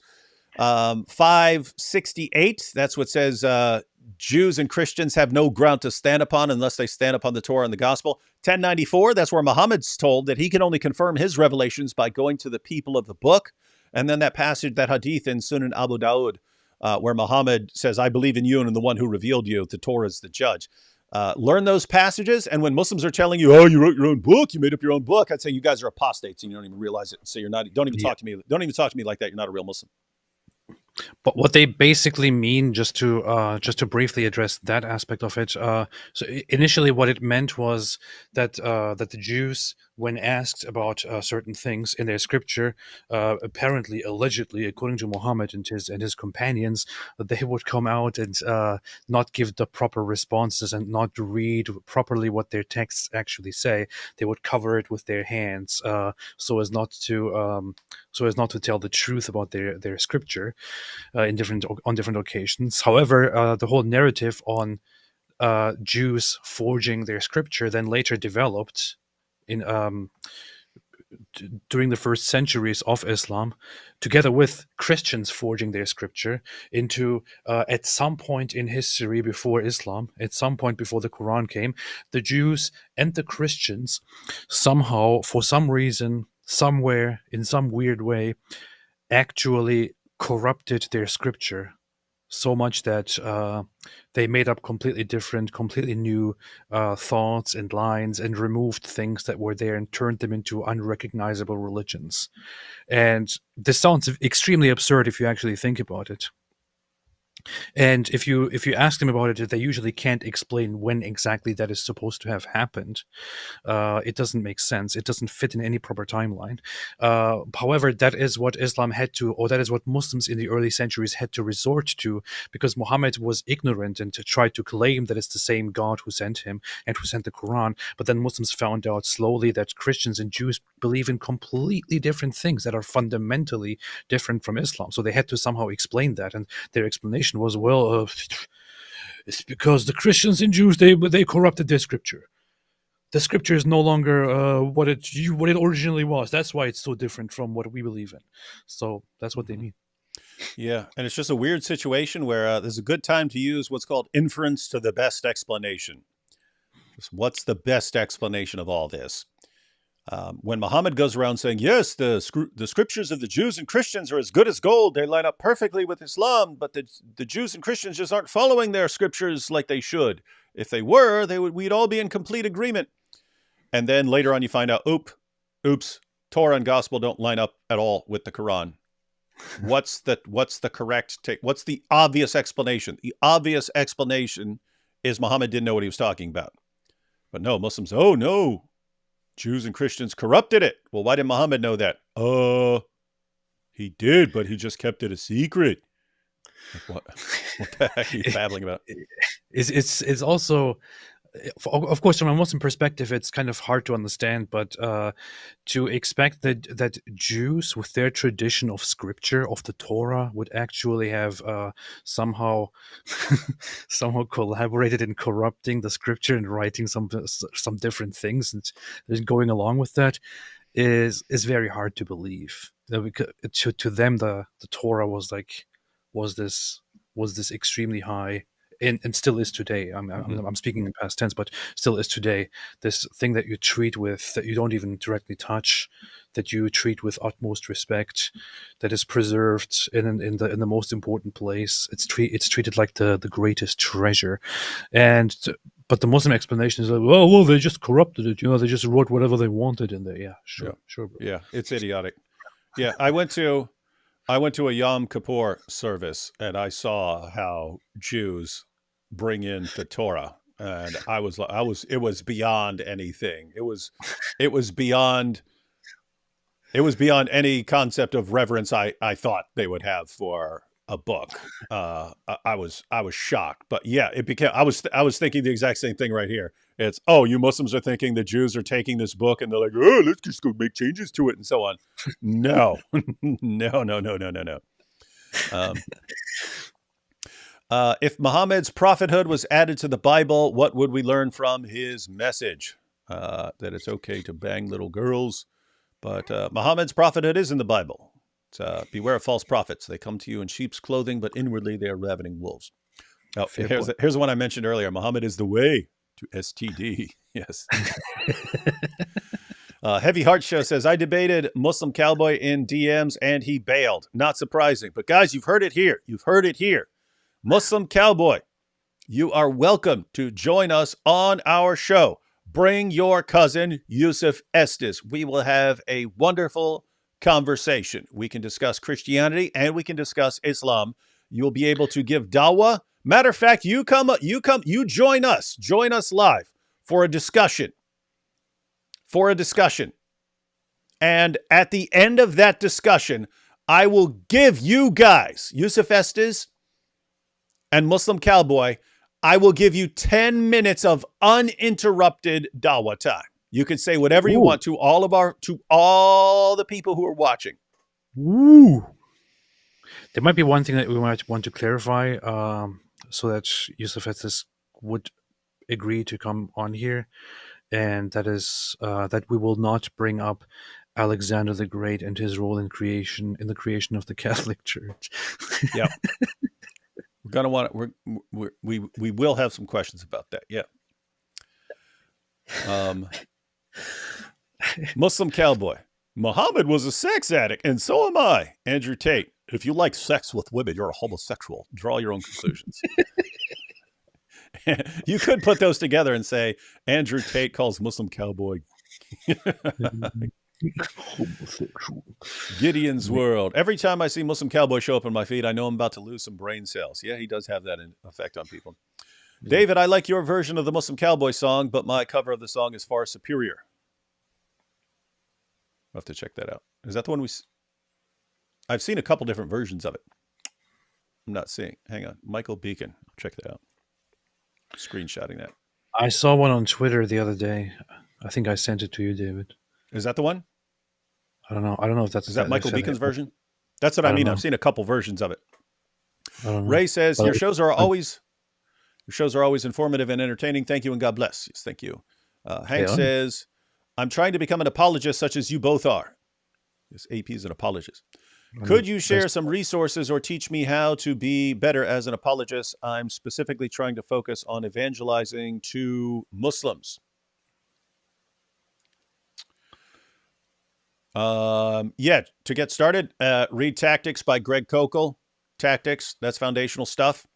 Get Answering Islam by Norm Geisler and Abdul Salib, and Nabil's first two books, Seeking Allah, Finding Jesus, and No God But One.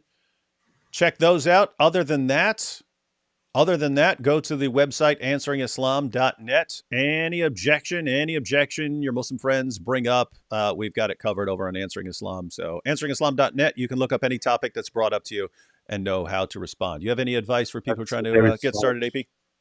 No, that is a very solid source. Answering Islam is a very, very solid source. No, nothing aside from that. Okay. Agnes here, John Peter says,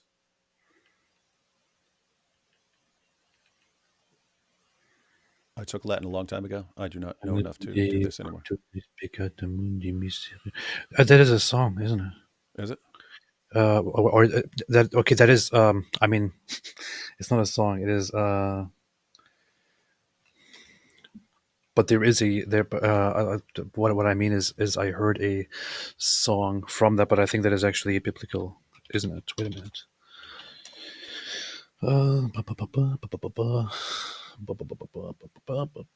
What are you looking it up? Yeah.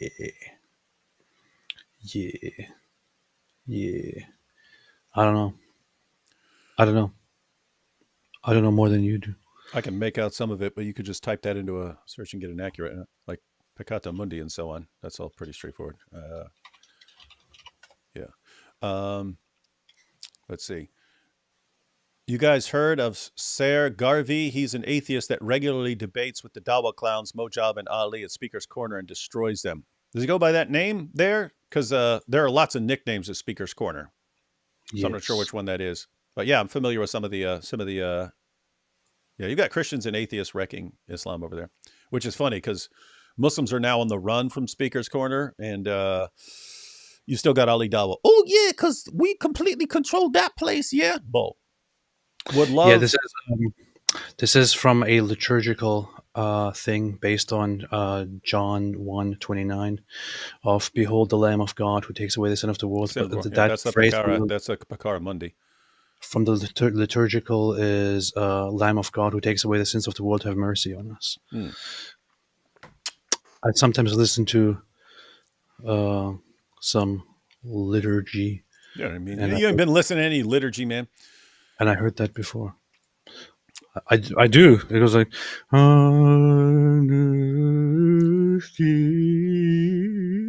some like, but slower.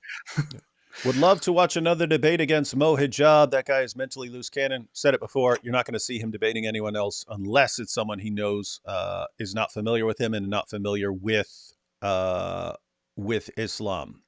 And it's basically every new Dawa guy comes along. He has tricks. He has ways to trick people. After a while, people catch on to those tricks. They don't work anymore. And you see those guys, they stop. They stop what they're doing because they know it won't work anymore. And that's why I said the Dawa guys don't last long. You know what I mean? Hi, guys. Huge fan. I love your videos from Romania. Nice. AP, talk to Mike Winger. He'll make you Christian. Oh, my goodness. That's a joke. That's obviously a joke. Solitary Emmy says, AP, call upon Jesus. Romans 10:13. For whosoever shall call upon the name of the Lord shall be saved. God will finish your salvation. Call upon Jesus or you're a loser. Shouldn't say that last part, but I added it for emphasis. Oh, alhamdulillah. Oh, hey, we got this.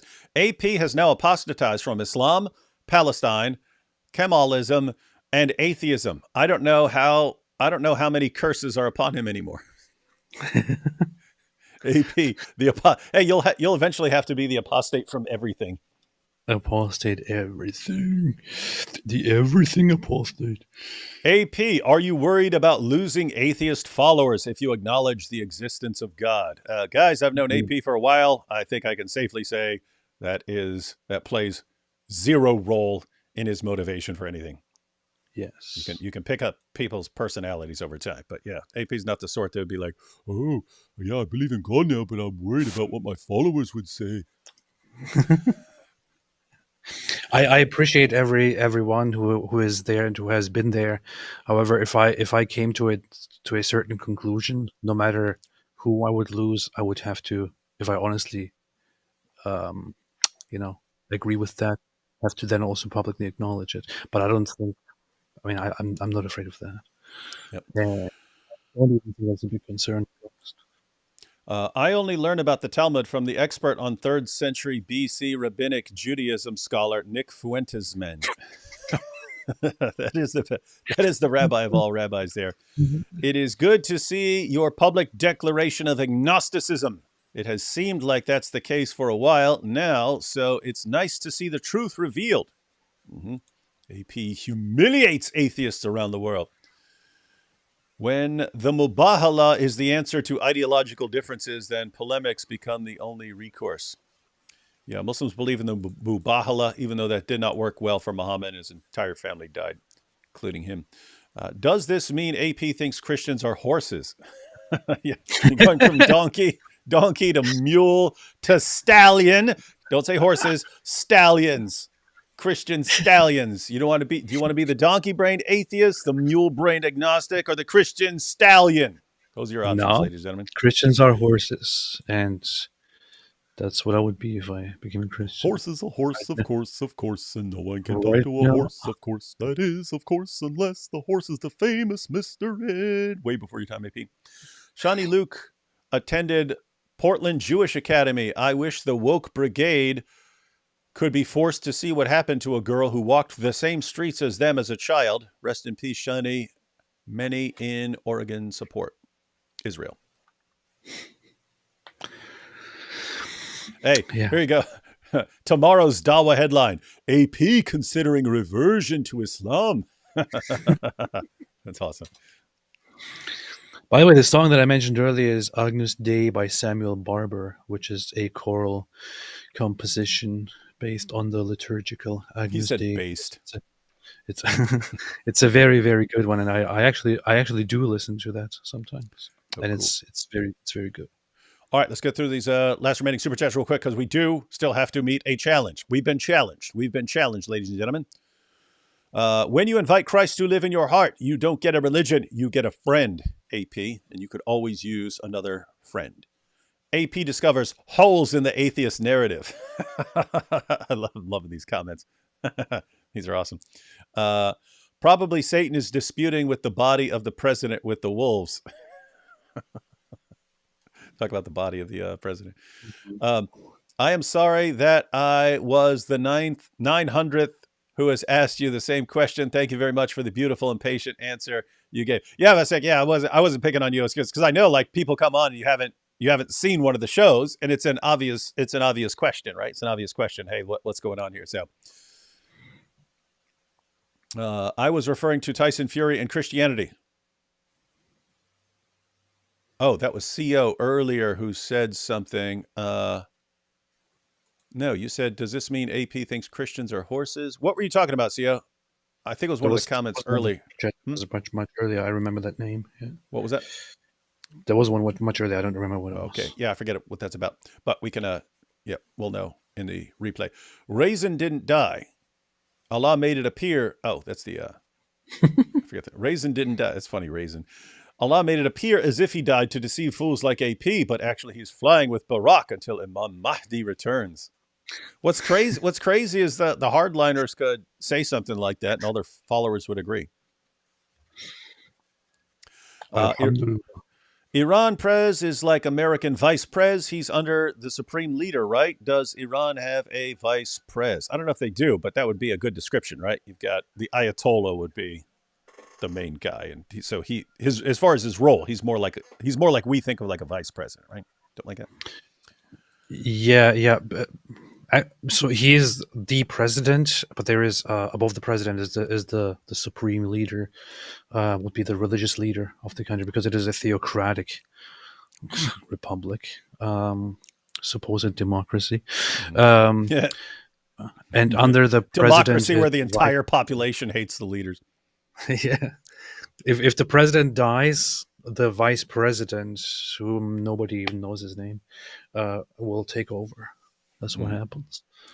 AP, check out Mike. Oh my goodness, you're about to get blocked, even though you're trying to be nice. AP, check out Mike Winger's evidence for the Bible series. It's quite long, but if you are seeking answers from a historical and scripture analytic angle, no. Islam is imploding in Iran and Turkey. Yes.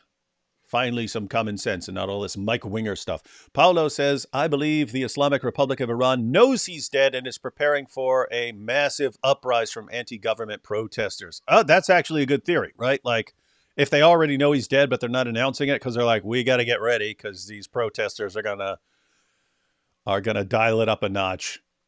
Yeah, one argument against it would be that that there are apparently other forces, rescue teams, and search teams from neighboring countries, including Turkey, Azerbaijan, Armenia, and other places, helping Iran find. And even the European Union activated a thing, some device to help, which is very stupid.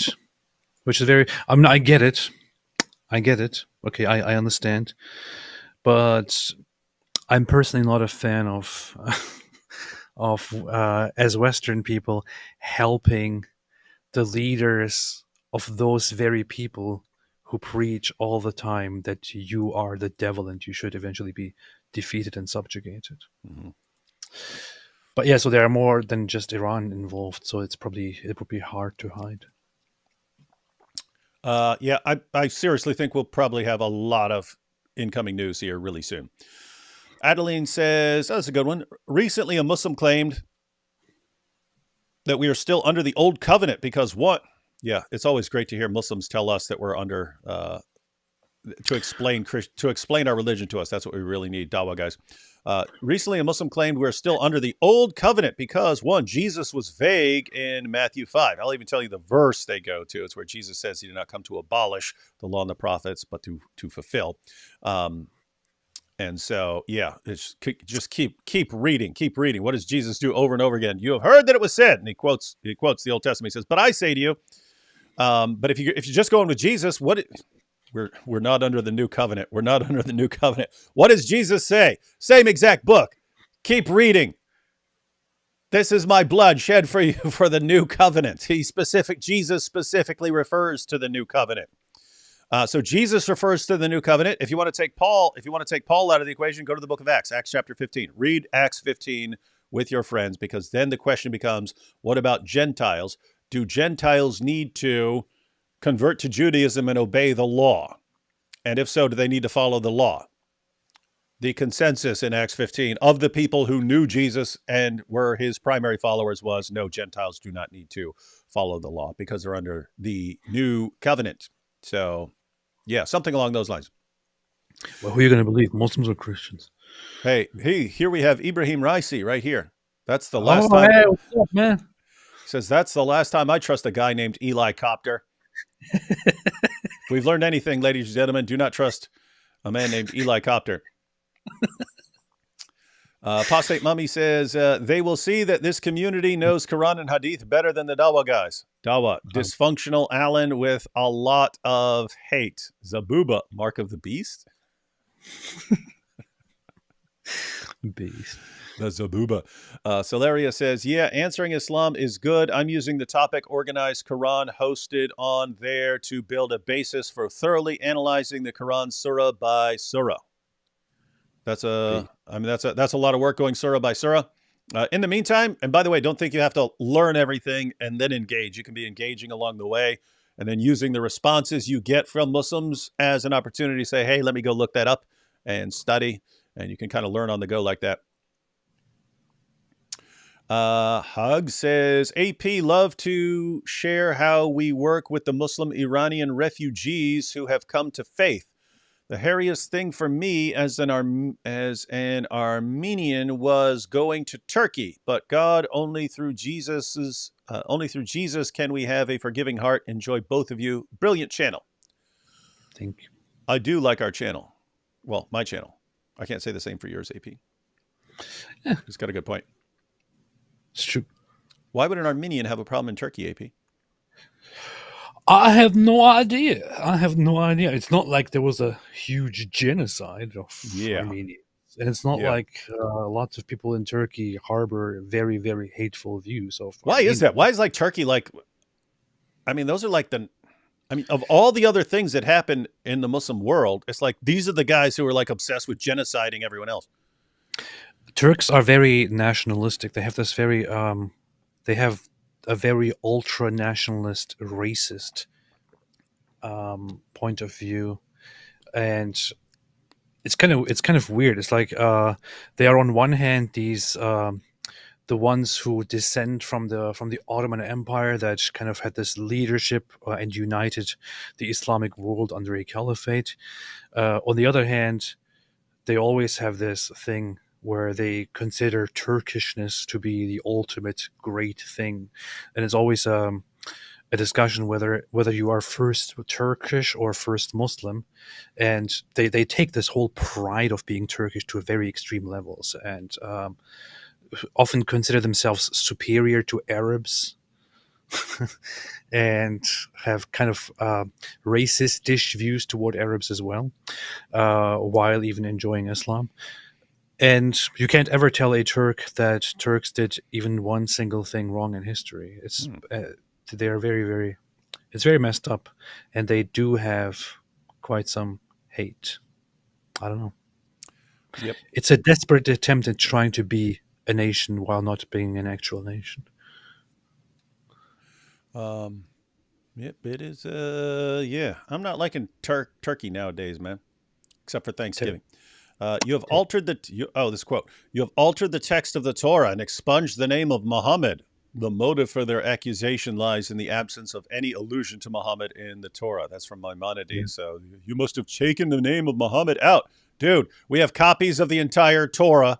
We have copies of the Torah before the time of Muhammad. What? Did we build a time machine and go take his name out? My goodness, man. Well, then how do you explain that Muhammad is not in the Torah? Yeah. Hey, AP, that's so awesome that you were given such a sweet gift after visiting Israel. Faith is a gift of God. Praying for you. Thank you. Appreciate it. AP, C.S. Lewis's essay, The Weight of Glory, describes how the longings for things not in this world suggests we are not of this world, just as it would be odd to have sexual desire in a sexless world. Based. Do you understand the point? Yeah. They're saying read that. Quit being a loser. There's plagiarism apps. Can we put the Quran through one? Yeah, that would be funny.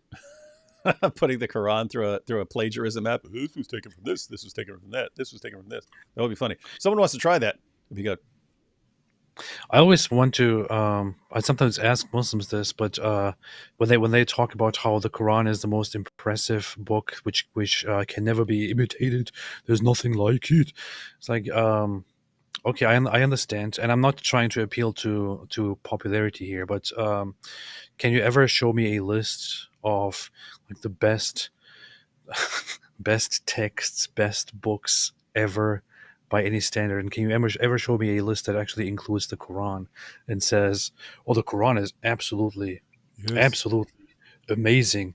It still baffles us how this book came into existence. It is much better than any book." We love the way it's completely disorganized, jumps around from topic to topic. We love it how Allah keeps trying to say peaceful things, but it keeps coming out. Slay them wherever you find them. Nobody thinks it's one of the best books ever. So nobody. You only believe that if you're a Muslim. Yeah. Paulo here says a lot of information is coming out over in Iran. A popular Iranian police officer is shot dead. I smell a coup. That I wasn't even thinking about that, but yeah, this could set off something. Like people could smell blood in the water and jump on it. This is why I think Khamenei posted very early, like within the hour of the accident. I think he posted, "No matter what happens, this will not disrupt the stability of Iran," or something like that, which just looks like a desperate attempt to prevent, panic and unrest.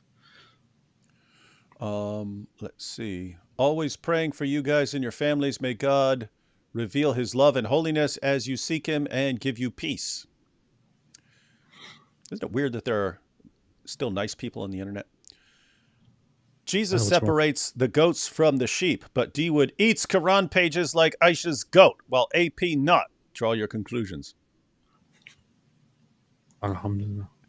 Oh, this is what CO was talking about. Okay, so CO. Oh, yeah. So he says the 2 Corinthians 6 passage was directed to the idea of Tyson Fury and Christianity. Didn't mean to offend AP. I think you got to do more than that to actually offend AP. I'm a big follower and admire you both. Dare you? Oh yeah, thank you. Well, then I don't understand the Tyson Fury reference. Are you eating the Quran? Hey, you know what's funny? Earlier, my dog found a page of the Quran and then chewed it up, and like there were a little pile of Quran bits. And I thought about taking a picture of it because I didn't do it. I didn't say, "Hey, dog, chew up this Quran," but he did. I thought about taking a picture of it and doing something with it. I don't know. Since when do you have a dog? You have a dog. My wife got a freaking poodle, man. By far my least favorite dog. It's like every other dog in the world. And then at the bottom, you go another 100 miles and then poodle. And she went and got one without informing me or without any input from me. Very cute and very, very, very, very nice dogs. And in fact, they are one of the most intelligent. It is cooler than I thought. I like it way more than I thought. Because I thought they're just like these, look at me, look at my pretty bow, That thing's ferocious, man. As soon as because he sleeps in my youngest son's room, as soon as I open the door in the morning, he just comes in and like attacks me and starts chewing on my arm and stuff like this. And so he comes out like a little Tasmanian devil whirlwind. And so anyway, I kind of like him for that. He did get some cool points for chewing up a Quran. But we'll see. They are very intelligent, very reliable, and very playful, and stuff. And they're companion dogs. That's what they have.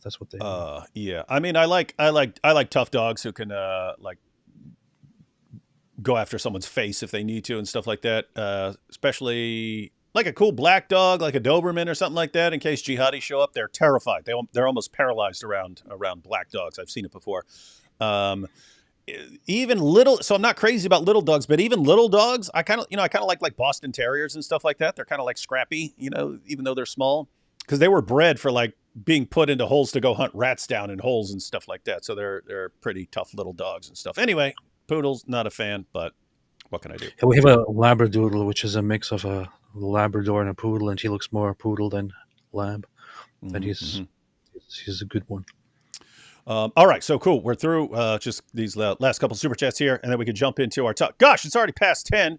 We're about to get into our topic. Okay, what we will do is we will just be firing off brutally Quran errors. We'll go through like 10 of them or something like that, and I will cut that clip. We also have a channel, another channel where I've been putting the shorter clips of specific topics over there, and then it will be there for people to circulate as a response to the challenge from the Deen show. So yes, it will be in short form, ladies and gentlemen. We have a short form version of it.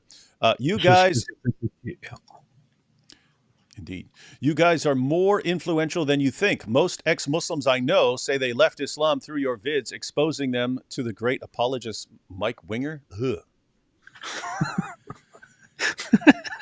That's what they talk about, out of the frying pan into the fryer stuff. You know what I mean? Why are you going to leave Muhammad and go to Mike Winger? It doesn't even make any sense. Jesus, such a good. Yeah, Jesus, pass no judgment, and you will not be judged. Kurtz, because it's judgment that defeats us. Beast. AP, if you like Agnus Dei, you should listen to Haid Mass in C major, Hub 22.5 Missa. Oh, they're giving you references for stuff you would like there. Take a screenshot of this, AP. Take a screenshot of it. I shall do so. You should check out all these. I'll probably check them out too.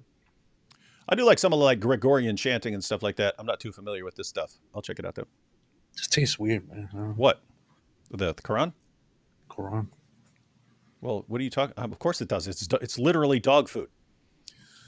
Celeria says, indeed, I am studying in an eclectic fashion rather than just diving in directly. I've heard it's very hard to read from 1 to 114, so I'm only planning to do that after building a strong foundation. Celeria, yeah, I don't know if you've heard from me before. What you're saying you're doing is exactly what I recommend because I get this all the time. Hey, I'm interested in apologetics, dealing with Islam. Should I read the Quran? I say no. Not until later. And the reason is most people will give up by Surah 2. Somewhere in Surah 2, they will give up reading the Quran and they will think, well, I can't deal with this. I can't study Islam. And so, and by the way, you can read from Surah 100. You can read from Surah 1 to 114. You will learn practically nothing from that. You just won't. You're not going to learn much. It jumps around from topic to topic. So apart from bragging rights in terms of, yes, I've read the entire Quran, you don't get much out of it. You get way more by focusing topically. In other words, find a list or some sort of search, pick a topic you're interested in, find all the Quran passages that deal with that topic, then find the hadiths that are related to that topic, maybe some commentaries on that, stuff like that. So study that way. We don't want people to give up, and just going straight to the Quran is a surefire way to give up. It's a good Islamic phrase, which you will learn nothing and you will be happy. Hey, see what's funny here? He says, D Wood just wants me to keep sending super chats to keep explaining my super chats, but I won't fall for it. But he ironically put that in a super chat. That's funny. You're funny, CEO. Matt here, how dare you speak like this about Holy Poodle? You're finished, humiliated. Yeah, cool. Poodles, my goodness. Holy Poodle. That is a cool poodle. Again, just finding a little pile of chewed up Quran, I went from like liking the poodle more than I thought I would, but still not liking poodle at all, to okay, this guy's he's kind of all right. So we'll see. We'll see where things are going. My leather straps are tired. I might crash for the night. That's messed up, man. That's from the president. It's from the president of Iran. That's one of AP's fans come over here from the Atheist channel. Good humor. Hey, AP, quick question. Was there any evidence for the decapitation of the 40 babies on October 7th? Boom. Nope. But the problem is also that nobody ever It wasn't a really claim. made such a claim. Israel didn't officially make such a claim. And I can explain it actually very briefly by going through a very, very quick text here, which I will get back to. You can continue if you want to. I'll get back to it in a second. Well, we've gone through the super chat, so we're actually ready to start our topic. So why don't you just give the gist? Why don't you just give the gist, and then we jump into? Gosh, did we seriously go over 2 hours, and now we're just getting to the topic? What? What? So I made a tweet before in which I kind of addressed this issue, and I said, short explanation on the 40 beheaded baby story. IDF never claimed 40 babies were beheaded. Israeli officials never claimed 40 babies were beheaded. Zaka rescue team never claimed 40 babies were beheaded. The first mention came from an I-24 news reporter who said she was told by a commander that 40 babies were found dead. Some had their heads cut off. I don't even want to get this explicit here, but yeah. The Israeli X account quoted a news report from the same reporter on 40 dead babies. An interview with a deputy commander was published where he said Hamas decapitates children and women. Then later, that same reporter said 40 babies/children were killed according to soldiers on the ground, which contradicts her earlier statement. Then a Zaka official said that he saw beheaded children and babies. And Netanyahu's office published photos of dead and burned babies. So that's all this is. No official source ever actually made the claim that 40 babies were beheaded by Hamas on that day. When now so-called anti-Zionists say, oh, what about the 40 beheaded babies story? They are going for a red herring, for a straw man, for something that nobody ever really claimed, to then falsely say, look, they spread hoaxes like these to justify their atrocities, and that has been debunked. Where is the proof of 40 beheaded babies? There is no proof because nobody ever asserted such a thing. That's that. All right, you heard it here. All right, one more super chat, and then we're jumping into our video. What do you think Israel has done wrong in the Israel-Hamas other war? I support Israel, by the way. Yeah, as far as things going wrong, these would be things that you would generally point out that these things happen in wars, right? Killing your own people by friendly fire. That happened. Matter of fact, it just happened. They killed some of their own guys. Killing hostages. That happened. So things happen in war where you kind of agree with the big picture. You're going after Hamas. You're going to get your hostages back. With that said, in war, people just aren't perfect. If you have human beings involved and guns firing and bombs going off and you're dropping bombs on places and so on like that, and you see people pop up and you're shooting because you know if they're about to kill you and so on, those things happen. So anytime where it's a situation where like, oh my goodness, someone just massively screwed up right there and shot the completely wrong people or something like that, I can say, if you want to point out, hey, that person should have been more careful, or that person should have been trained better, or something like that, then I can agree with that. Because, I mean, if you're shooting hostages or something like that, or if you're shooting your own people by friendly fire, or if you kill, if you were to, was it like the food suppliers or something like that? You can look at any of that and say, hey, someone screwed up there. Someone screwed up. So it's that kind of thing. That's the point. I'm not going to say, hey, everything that happens is great and fine with me. But at the same time, I can say, okay, this is a war. It's a very messy process and so on. So I'm not going to say, oh, look what just happened right here. Friendly fire. They kill their own people. You see the Jews. That's the thing I'm more concerned about, that people do that. Yeah. Look at this. You see the Jews. And see, that was them killing their own people by friendly fire. If they had killed someone else by friendly fire, they would say, you see, it was on purpose. And it's like, guys, you can see they screw up, right? You can see that happens. That they kill. Sometimes they hit their own hostages, or they hit their own soldiers and stuff. You see that war is an incredibly sloppy process, especially in this kind of war, right? So that's the kind of situation I'm talking about. And the funny thing is, people are paying attention to such mistakes and such unfortunate incidents because everybody is currently paying extraordinary attention to this specific war, and a lot of people who usually don't know anything about war or who don't follow wars closely are now following this and commenting on it. For example, when we talk about friendly fire, we talked about it. On average, during wars, there is like up to 20% of deaths are usually as a result of friendly fire. Might sound insane, but this is the average in wartime, and Israel isn't close to that at the moment as it looks. So even there, when people come out and say, "Whoa, how could it be that they accidentally killed their own people?" Well, apparently you don't know much about war, and that's all right. That's all right because this is very normal. But if you don't know much about it, maybe don't comment on it so wildly and with such a bias. Personally, I would say I can't say that Israel did anything wrong in this specific war. However, I would say in the whole conflict with Hamas, they did one thing wrong, which is as soon as Hamas came to power and rejected any peace process back in 2006, 2007, Israel should have gone in and finished it and took it over. Quit being a warmonger, AP. You just want your war profits going up. I said war profits. Okay, all right, we're ready to jump in. Matter of fact, two quick ones real quick, and this because this leads into it. AP spitting Quran proves he is a secret lamb. Yes. Or he's the goat. Not that I don't like the banter, but what did the Deen show say?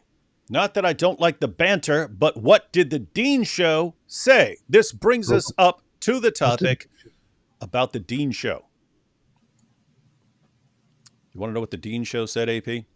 Let's have a look at it. You guys want to see what the Deen show said? You're going to ask us about the Deen show. This is short. It's only a few seconds, but it's put out. So it's a clip from a video that the Deen show put on Twitter as a challenge. Let's go ahead and check this out. We'll watch it a couple times real quick, just so everyone understands what the challenge is. If you think the Quran is so wrong, then read it and find the error. And there you go. If you can find one, you'll be the person who defeated Islam. Read it, find an error. If you do, you'll be the person who defeated Islam. Let's let him finish here. People have been trying for 1,400 years. Everyone's failed. So everyone has failed. If you think you're the guy who could do that, you're the woman who could do that, then try it. If you think... So we heard that here, folks. That was the entire video. Again, this is I'm sure this is from a longer show and stuff like this, but this is the clip that the Deen show shared as a challenge to everyone. We'll watch it again, probably play it again after we go through some issues with the Quran here. But if you think the Quran is so wrong, then read it. If you think the Quran is so wrong, which I do, and find then the read error. it. I have. Find an error. And there you go. If you can find one, you'll be the person who defeated Islam. I think I can find a bunch. People have been trying for 1,400 years. But notice what he said. If you find an error in the Quran, you will have defeated Islam. Failed. So if you think you're the guy who could do that, you're the woman who could do that, then try it. If you think... All right, AP, you got the challenge? Yes. Have you heard the challenge, ladies and gentlemen? And let me see here. So we saw the challenge. We'll watch that again after we go through a little bit, just in case anyone tunes in late. But let me see if I have the tweet here. Yeah, I have the tweet here. So that's Eddie Deen.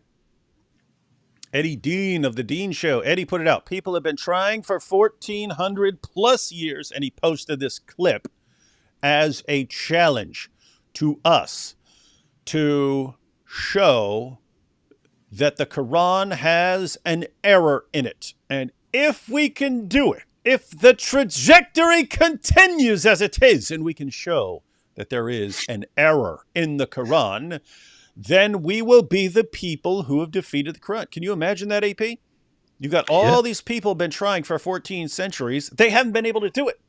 People for 14 centuries haven't been able to find one single error in the Quran. Not one. They haven't been able to find an error in the Quran. But if we are the first people to find one, then we will be the people who defeated, destroyed, humiliated the Quran. That's what I just heard him say. Is that? Do you think we will be in history books? Yeah, they'll put us in history books. These are the guys who finally found one. Yes, so that's what I heard. That's what I heard as well. It very much sounded to me like if there is no mistake in the Quran at all, if there is only one mistake, then sit down, read it, and point it out, present it. Then you will be the person who actually found the mistake in the Quran. That's how confident they are. There is no mistake in the Quran at all. At all. That's what they say. Now, when they posted that challenge, you and I both posted in response the same Quran verse as an example. An example. And here we have it. So this is a section of, matter of fact, I don't even mind reading this entire passage, just because once you understand what's going on in Surah 5, in Surah 9, verse 30, and then you connect it to the surrounding context of what the point of this verse is, it's extremely, extremely, extremely messed up and horrifying. But AP, what's the problem with Surah 9, verse 30 here? Well, David. In Surah 9, verse 30, it says, the Jews say Ezra is the son of Allah, and the Christians say the Messiah is the son of Allah. That is their saying with their mouths. They imitate the saying of those who disbelieved of old. Allah himself fighteth against them. How perverse are they? The problem is, yes, we know that Christians believe Jesus is God and the Son of God.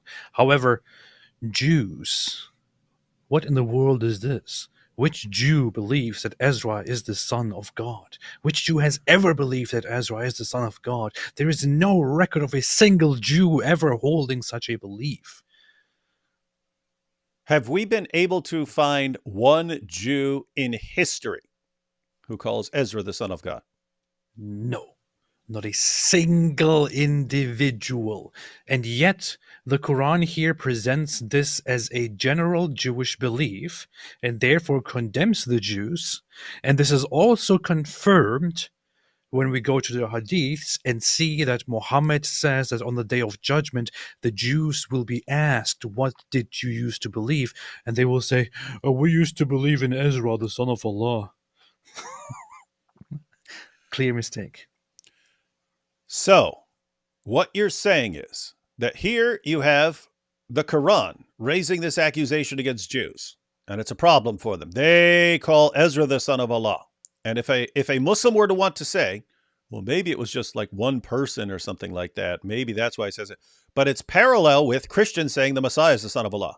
So you pointed out, the Quran is presenting this as a standard Jewish belief, right? Because it doesn't say what, some weird offshoot heretical sect of Christianity says. It says that Christians say that Christ is the Son of God. That's exactly what that is. That is basic, fundamental Christian teaching. So obviously, this is talking about Christians in general, Jews in general. It says that Ezra is the son of Allah. And what we're saying is, even if a Muslim wanted us to give the benefit of the doubt and say, oh, maybe it was just, even though it's talking about Christians in general, maybe it's just talking about one random Jew who said something weird one day. You pointed out the problem is, in the Hadith, Muhammad himself said that at the judgment, the Jews in general, as one giant group, are going to be asked, what did you worship? And they say, Ezra. Yeah. And just think about one aspect here for a second. If it really were, if you want to disregard all of this, right, and you want to say, hey, no, this is clearly just about particular Jews who were, I don't know, they were there in the time of Muhammad, around him somewhere, I don't know, and they believed that Ezra is the son of Allah. Okay, let's say for the sake of the argument that is a possible explanation. Why in the world would Allah reveal the Quran, which is supposed to be Allah's message, Allah's revelation, Allah's guidance, unchangeable for all mankind, for all time, until the end comes? And by the way, this is a text, this is a revelation, the Quran, which Allah supposedly wrote in, or authored, or created in, or whatever. You might say created, or it is uncreated, but it existed with him. Whatever it is, he planned the revelation of this before anything ever came to existence, before humans came into existence. So Mhm. this is his divinely, perfectly planned message. And in that perfectly planned message, in this book, he is talking about Jews, certain Jews who worship Ezra as a son of Allah, and yet nobody has ever heard of those Jews. Why would Allah be talking about some Jews that nobody has ever heard of and that will never ever be relevant to the world? Yeah, that's a parallel problem with the passage in Surah 5 where Allah finally tries to describe the Trinity, the doctrine of the Trinity that people are supposed to reject. And he defines the Trinity as Allah, Jesus, and Mary, who all like work together, but they're separate beings, right? Now, when we bring that up, we say, wait, Allah's telling people to reject the Trinity. And then when he describes the Trinity, he doesn't even know what it is. And then the response is, but maybe there was some group that taught this as the Trinity. We say, we have no record of any Christian group ever teaching that as a Trinity.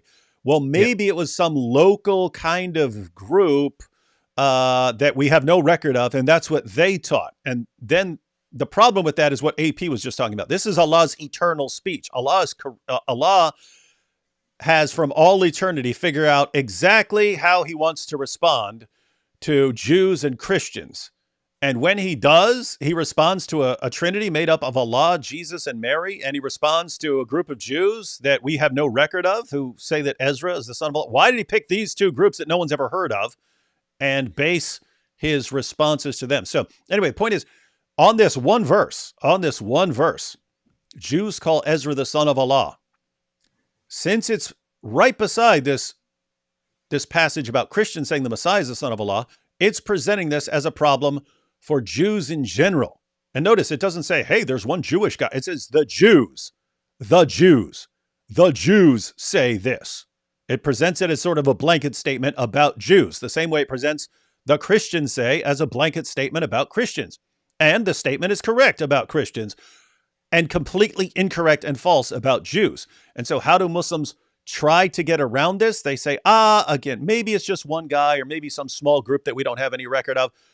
Wrong. It can't be that. It's impossible that it's that, because Muhammad in the Hadith says that this is the general charge against Jews in general at the Judgment Day.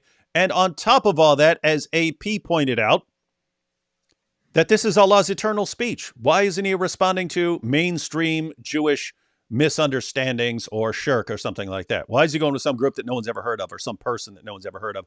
Makes zero sense. So we can say that indisputably, this is false. If the Quran lays it down as something that Jews say, Ezra is the son of Allah, and we can't find any Jew who has ever said this, then the Quran is wrong. Guys, I mean, how much more wrong could something be? The Quran says, this is what the Jews say. They say it. And the Jews don't say it. Okay, then the Quran is wrong. I repeat, the Quran says, the Jews say. Do the Jews say that?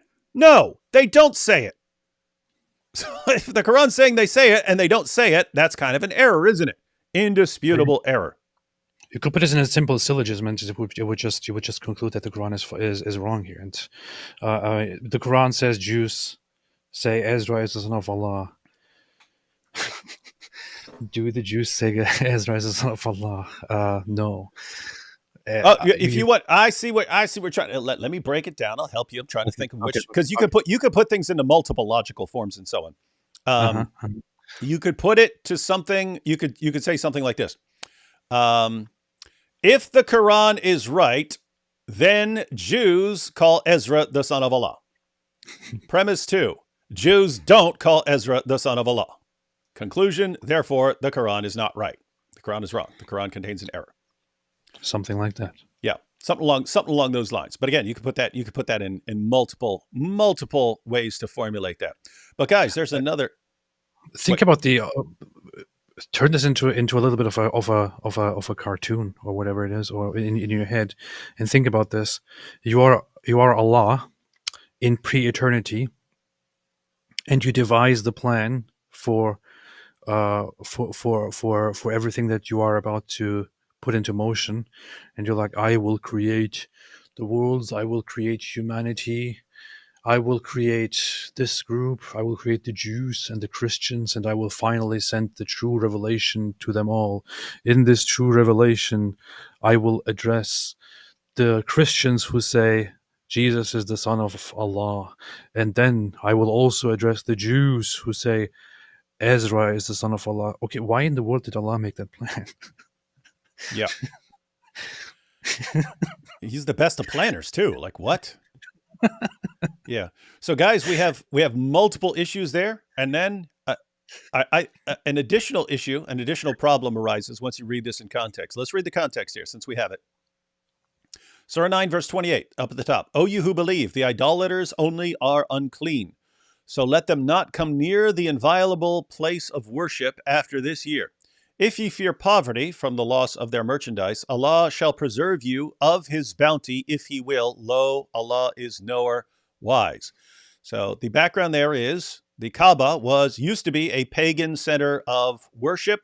And so people would take the pilgrimage to Mecca. They'd make trade deals and so on while they're in Mecca and so on. The polytheists would travel to Mecca and so on. Then Allah announces that they're not going to be allowed there anymore. And Muhammad's tribe, the Quraysh, said, hey, this is going to mess up all our financial dealings with the rest of the people of Arabia if we say, hey, get out of here, you're all filthy and all unclean. What does Allah say? If you fear poverty, Allah shall preserve you out of his bounty if he will. So think about this. They're saying, hey, we're going to lose money by your new revelations. And the response is, don't worry, Allah, if you fear poverty, Allah shall preserve you. How's he going to do this? How's he going to do this from his bounty? How's he going to replace the money that you're losing? Next verse. Fight against such of those who have been given the scripture as believe not in Allah nor the last day, and forbid not that which Allah hath forbidden by his messenger, and follow not the religion of truth until they pay the tribute readily, being brought low. This is a weird translation because this actually refers to the people of the book. It says from among the people of the book until they pay the tribute readily, being brought low. So this is talking about Jews and Christians. The obvious question here would be, wait a minute, why are we going to be fighting Jews and Christians? They're the people of the book. So Allah has to justify fighting us in order to subjugate us and make us pay money. Verse 30, how's he going to do that? How's he going to say, you see, this is why you have to fight these guys. They're not really Muslims. Because keep in mind, we just talked, what was it, yesterday? About Surah 2, verse 62. Surah 2, verse 62 says the Jews and the Christians are fine as long as they obey Allah and so on. And then here you have to fight them. Why we got to fight them? Because the Jews say Ezra is the son of Allah. The Christians say the Messiah is the son of Allah. That is their saying with their mouths. They imitate the saying of those who disbelieved of old. Allah himself fighteth against them. How perverse are they? So, hey, you gotta perverse are they? You're gonna fight the people of the book, Jews and Christians. That's how you're going to get the money to replace the money you're losing by blocking the polytheists from taking the pilgrimage and so on. Well, why are we going to fight Jews and Christians and make them pay us money? Because the Jews say Ezra is the son of Allah. Do they say that? No, this is Allah making something up, or Muhammad, depending on who you think is responsible for this. But Allah or Muhammad made up a lie against Jews to justify violently subjugating them and forcing them to pay money. That's verse 30. Then, have we done anything else? Verse 31, they have taken as lords beside Allah their rabbis and their monks and the Messiah, son of Mary, when they were bidden to worship only one God. So they didn't just take Jesus and Ezra as sons of God. They took as lords their rabbis and their monks and the Messiah, son of Mary, when they were bidden to worship only one God. There is no God save him. Be he glorified from all that they ascribe as partner unto him. Fain, next verse, fain would they have put out the light of Allah with their mouths, but Allah disdaineth aught, save that he shall perfect his light, however much the disbelievers are averse. Look at that. They would put out the light of Allah with their mouths. This is talking about what we say. Notice there's nothing in here about self-defense as far as justifying Surah 9, verse 29, fight those who do not believe in Allah, right? There's nothing about, hey, they're attacking you, they're coming to kill you or anything else like that. It's all about what we say. But look at this. They would put out the light of Allah with their mouths. This is talking about what Jews and Christians say. Well, what are we saying to put out the light of Allah? What are Jews saying to put out the light of Allah? They're saying Ezra is the son of Allah. What's that? What'd you say? Ezra is the son of Allah. That's right. it. That's what they're saying. That's what the Quran in verse 32 says, that Jews are saying to put out the light of Allah, and that he's going to stop them from doing that. So, but Allah disdaineth aught save that he shall perfect his light, however much the disbelievers are averse. And then how is Allah going to stop Jews from saying that Ezra is the son of Allah? Next verse. He it is who hath sent his messenger, Muhammad, with the guidance and the religion of truth, that he may cause it to prevail over all religion, however much the idolaters may be averse. So how is he going to stop the Jews from this crime of saying that Ezra is the son of Allah? Well, that's why he sent Muhammad to make Islam prevail, to silence the people who want to put out the light of Allah. Guys, this, if you get your mind around this, this is really, really, really, really, really bad. It's saying, hey, you're going to fight and subjugate Jews until they pay you money. You're going to silence them. You're going to keep them from saying what they want to say. What do they want to say? And what's the justification for violently subjugating the Jews? A lie. A lie. You're just making something up about them. You're just completely making something up. Guys, imagine. Imagine if... What's that? Not to be confused with Eli Copter. Yeah. I mean, guys, think about the pattern here. AP, how many times have you seen Muslims make something up about Jews?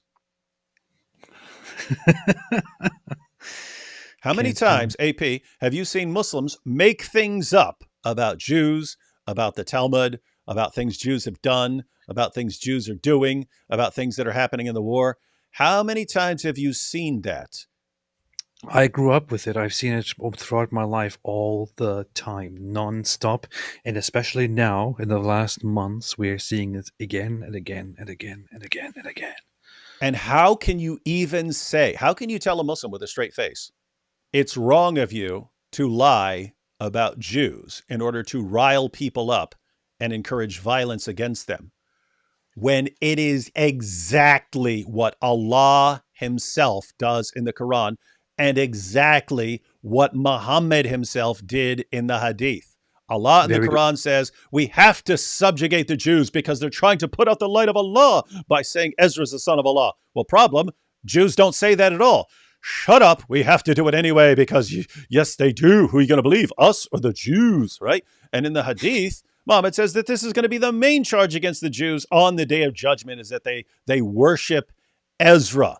This is all justification for violently subjugating them, and it's complete, utter, total lies. The takeaway message from this passage in the Quran and from the Hadith is that if you want to violently subjugate people, to take their money, lie about them, to incite your followers and give your followers a hatred of this group so that your followers go out and attack them and subjugate them and have no problem with killing and slaughtering them because of the horrible things that they do, or the horrible things you think they do because your God and your prophet lied about them.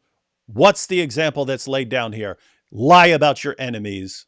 War is deceit, as Muhammad said. Lie about them to encourage violence against them. This comes from Allah and Muhammad. Why would we be surprised to see their followers doing the exact same thing?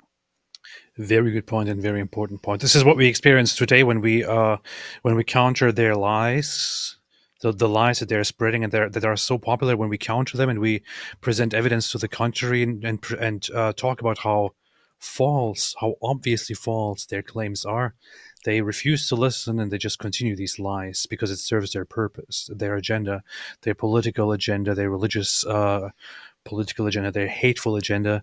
And I actually never really thought about it from this perspective until you just brought this up. So this is actually a very, very interesting and very good point. But there is precedent for that very behavior right here in this verse, in chapter 9, verse 30, where a falsehood and a false accusation is created about Jews, of which there is no trace in history at all of its truthfulness. And based on that, the Jews are then vilified and attacked.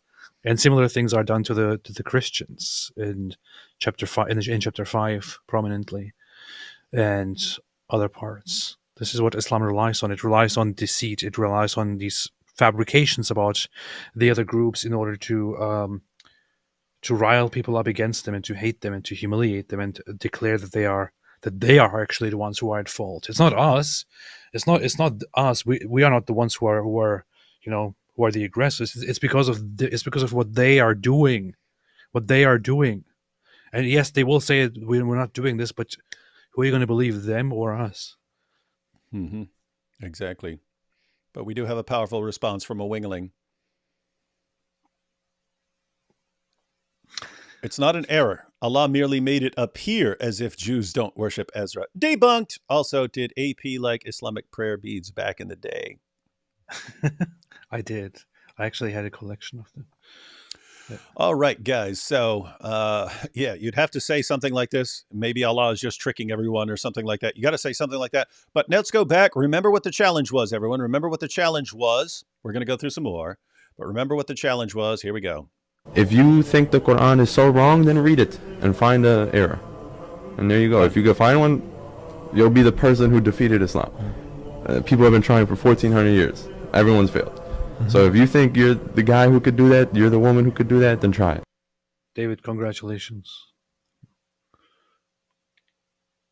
We are the two men who have defeated Islam here. We have done it. Again, this is very simple. According to the Quran, Jews say Ezra is the son of Allah. Do Jews say Ezra is the son of Allah? No.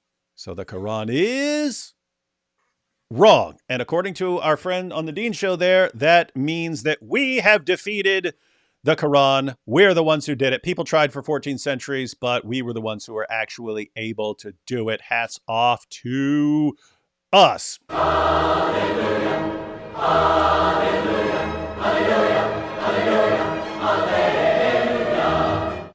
Hallelujah. Well, that's it. We can retire now and just leave it at that, because we have hereby officially destroyed and debunked Islam.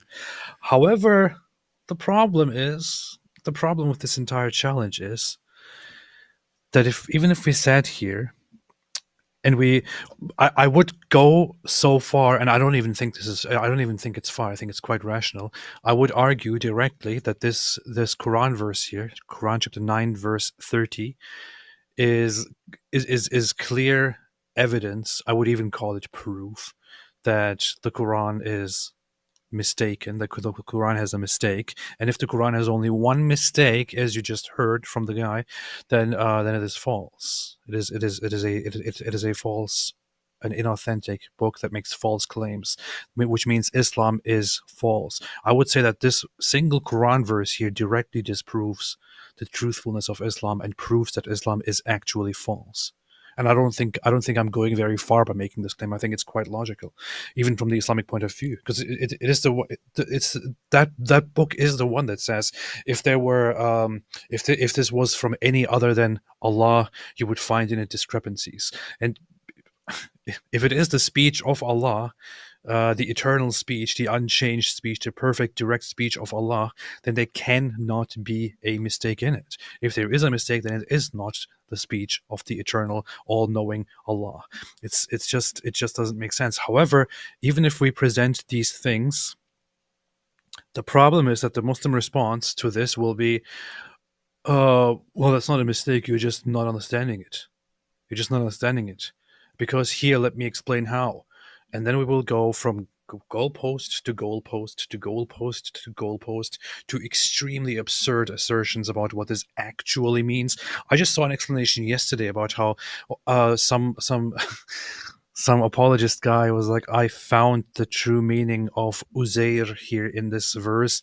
It is actually not Ezra, but it is a figure that is mentioned in the Bible. And if you interpret it this way and that way, you could say that at some point in history, people actually referred to him, but in such a fashion that they would equate him to God. Okay, well, I just want to go back to one point here. Why in the world is Allah obviously talking about what Jews believe in, and including that in his universal eternal revelation here. Don't come with absurd explanations, but they come with absurd explanations because they don't want to accept that this is a clear mistake. They want to hold on to it and present excuses and eventually just ignore it and act like we didn't present evidence, act like we didn't actually find a mistake. Open your eyes, open your mind, be honest, and see it right there. This here is an obvious mistake, and I challenge anyone,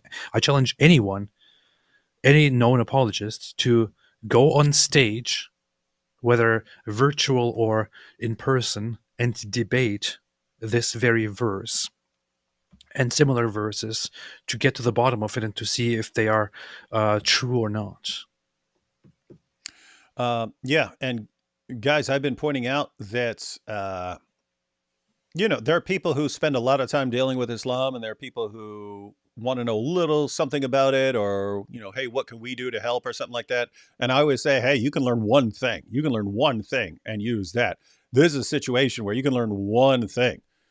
So go to Surah 9, verse 30, take a screenshot, point an arrow to it, and just share that. Share that on Twitter. Say, hey, Muslims, what's going on here? Well, why does the Quran say that Jews say that Ezra is the son of Allah? Why? Why does it say that? And just spread that around until it becomes, the goal is to make things common knowledge. For things to become common knowledge, lots of people have to be sharing these things. You want that to pop up every time. Every time Muslims are going, see, keep in mind, when the Deen Show posts a challenge like this, they're still relying on Islam's 99-1 rule, that the vast majority of people have no idea what's in the Quran. They have no idea, that the vast majority of people are not going to look it up. Lots of people are going to listen to this man's confidence. He's putting out this challenge. Oh, he's so confident. This book must be amazing. They can only do that in an environment of ignorance, because once you get to where every time you bring up something, it's, but the Quran is this. How did it get history right? As soon as a bunch of hands go up and go, what about the Quran saying that Jews call Ezra the son of Allah? What's going on there? And then watch them start squirming. Watch them start squirming. We got a couple here. Normal is overrated. Dr. D and AP, this could make a great 10-minute video series, i.e. top 10 Quran errors, top 10 historical Quran errors, top 10 scientific errors, top 10 textual errors, and so on. I was actually thinking about that. We should, next time we get together, we should sit down. You want to do one of our classic back and forth videos? Like a top 10 list, but number 10, and then it's you, and then number 9 is me, and then back and forth like that. Yes. That would be cool. Yes. Yeah, we could jot down the notes. Hey, if we don't get together beforehand, we are supposed to be in the same area in July at the latest, because we're going to be recording that Muhammad eating the poison sketch. Oh yes. Okay. So yeah, we could plan on we could have a couple of videos ready to go. But yeah, I like this. I'd like something like top 10 Quran historical errors and top 10 scientific errors and things like that. I'll make a note. Could be that Muhammad heard some Jews call Ezra a Messiah because he helped restore Jewish faith, but Muhammad simply didn't understand their meaning. Yeah, you can propose any sort of confusion that led to Muhammad making the claim. The point is, the real takeaway is either Allah thinks that Jews worship Ezra and call him the son of Allah, and that this is a general Jewish belief. Either that's the case or Muhammad screwed up. And then so you flip it on the Muslims. What happened? Your God doesn't understand what Jews say and what Jews believe, or your prophet screwed up. As soon as you say it's because the prophet screwed up, then guess what? You're out of Islam, because it's not from Allah anymore. It's Muhammad's screw up. But if they say no, this is from Allah, then you got a follow-up question. Okay. So either Allah doesn't actually know what Jews say and believe, in which case he's ignorant and he's just tossing out accusations and calling for violence against people. That's the messed up thing, guys. This is a call for violence against Jews. And this is the justification, and it's false. Think if you had some group over here and they've done nothing wrong. I'm saying this because I saw this in prison. I saw this in prison. Matter of fact, we just talked about this. If you wanted to get some guy a beat down, you just run around and start calling him a snitch. Say, hey, that guy's a snitch, or that guy's a child molester, or something like that.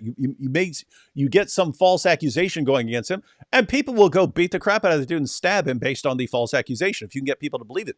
Well, here's Allah, the creator of the universe, doing the exact same thing. So question is, either he's ignorant if he's going around saying something and they don't say it, or he knows what they say. He is omniscient. He knows exactly what they say, and he's lying about them. Take your pick. Those are your options. But either way, the Quran is wrong. And if the Quran's wrong about that, what else is the Quran wrong about? Am I right? Yes. We will see. We'll see. All right. So, you ready to go through some couple more examples, AP? Yes. What should I pull up here? What should I pull up? That's a historical problem. That's a historical problem. Let's go with a little scientific problem, shall we? Here's one. It's talking about dual Qarnayn. It's Alexander the Great. You still have Muslims who don't who say that this is talking about someone else now, even though it's obvious who this is talking about. You can read the Alexander legends, the Alexander romances, which are like fan fiction. They're made up stories, but Muhammad didn't know. But this entire passage of the Quran fits the Alexander romances like perfectly. It's a description of exactly what he does in those stories, which again are not true. They're fake. They're made up stories. Muhammad couldn't tell the difference. But you get down to Surah 18, verse 86.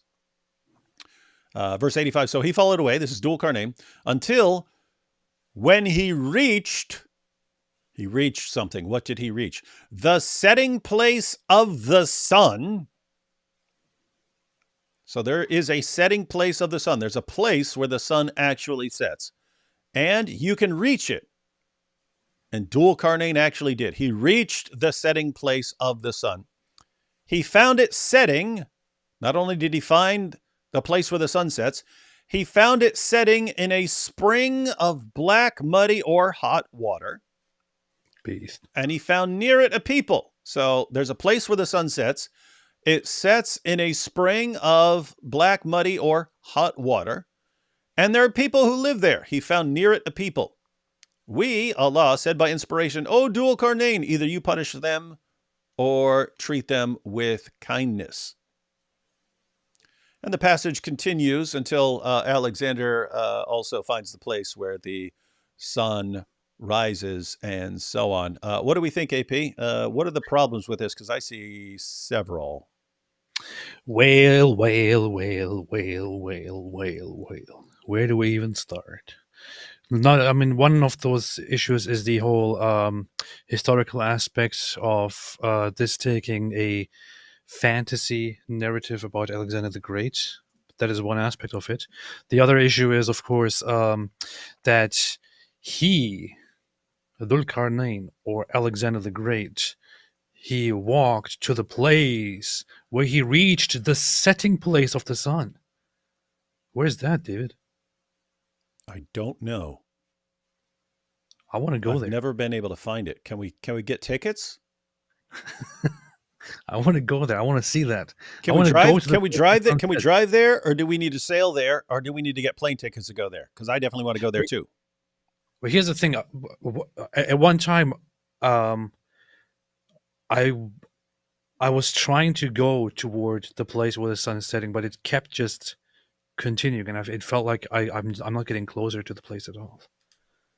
And apparently that happens to lots of people, because it seems like there is no such place. Yeah, that's weird. So look at the multiple problems here, ladies and gentlemen. When he reached the setting place of the sun, so there is a place where the sun sets. Dual Qarnayn reached it. So two problems already. One, not only is there not a setting place of the sun. Two, since there is no setting place of the sun, Alexander the Great most certainly did not reach it because there isn't one. So two problems already. And then he finds it setting in a spring of black, muddy water. So it's actually telling us where the sun sets, in a pool of muddy or hot water. Guess what? No, it doesn't. No, it doesn't. So that's false. He found near it a people. Well, no, there are no people there because there is no such place. AP, that's 4 errors. That's 4 errors in one verse. Wow. And that's leaving out the problem of the whole passage, that the whole passage presents Dul Qarnayn, Alexander the Great, as a devout Muslim, when that dude was the paganist of all pagans. You cannot be Yes. more pagan than Alexander the Great. The Quran presents him as a devout follower of Allah Yes. because he was And then we popular. continue, and it even has further mistakes once you go to the other place. Mm-hmm. Yeah, there's that. Oh yeah, yeah. We could have done the entire show just on. I mean, just on Surah 18, because you also have the sleepers of the cave and so on there. So you have tons of stuff like that. But even just in the passage that's about Alexander the Great, yeah, you have him finding the place where the sun rises. You have him building the giant wall that's holding back the zombie hordes of Gog and Magog, who are still there, billions of them, billions of people of Gog and Magog are stuck behind a wall for all these years, and they're going to be released. They're going to be released later on.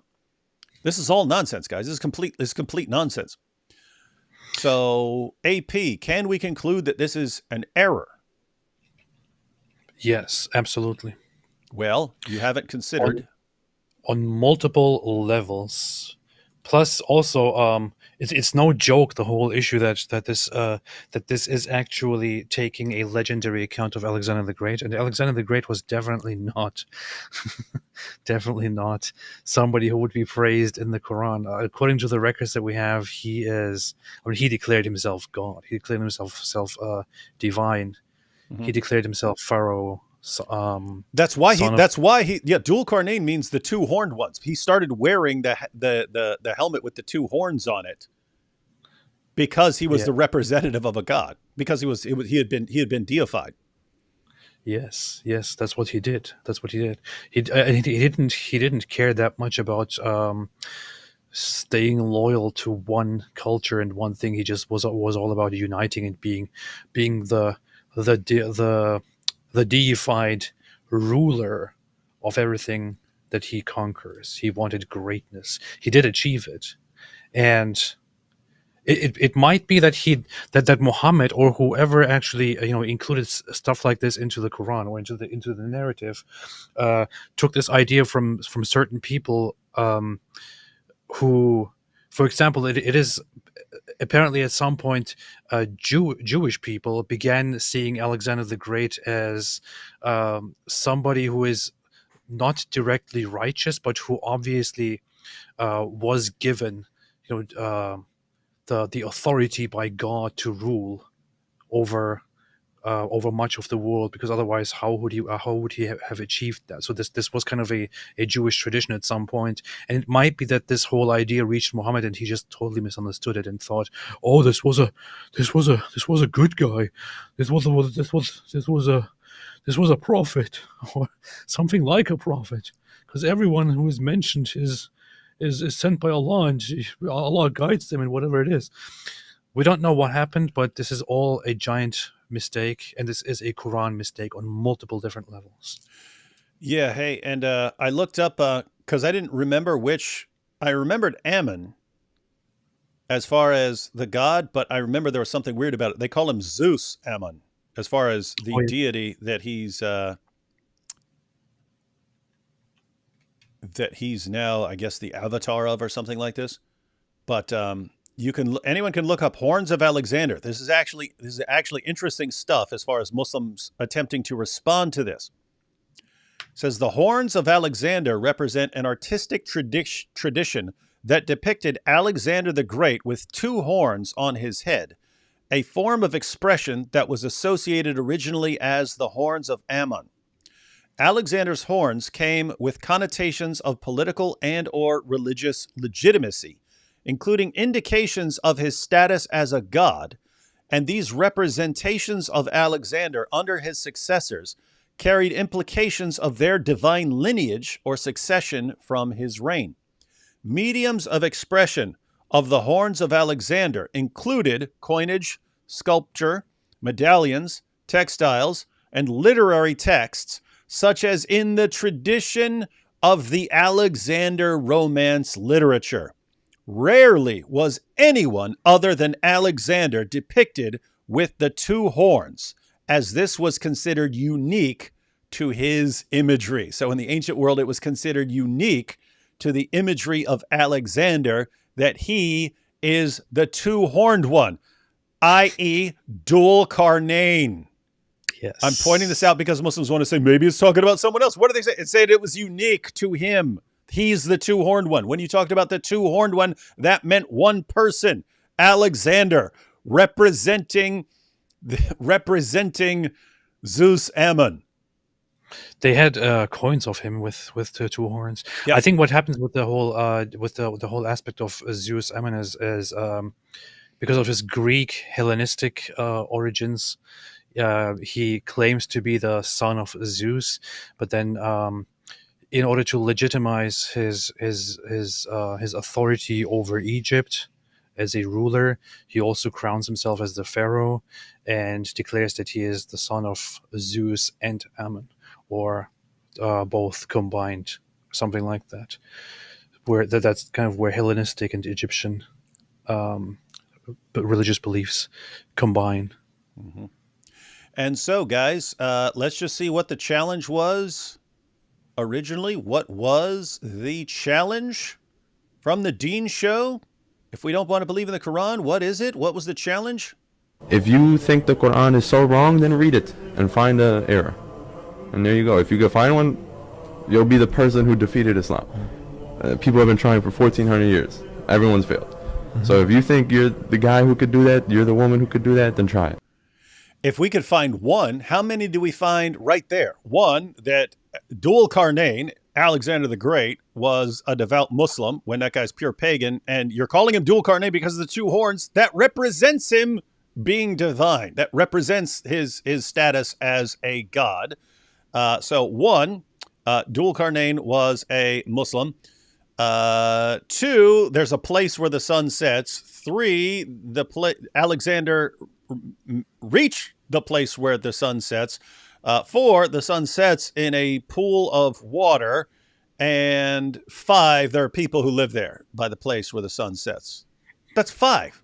That's five problems in a verse. In a verse we're looking at. I mean, That's five errors. That's five blatant, indisputable errors in one Quran verse. And he's saying, people have been trying for 14 centuries. Haven't been able to find one. We just found five in one verse, dude. By the way, I can't resist, AP. I can't resist.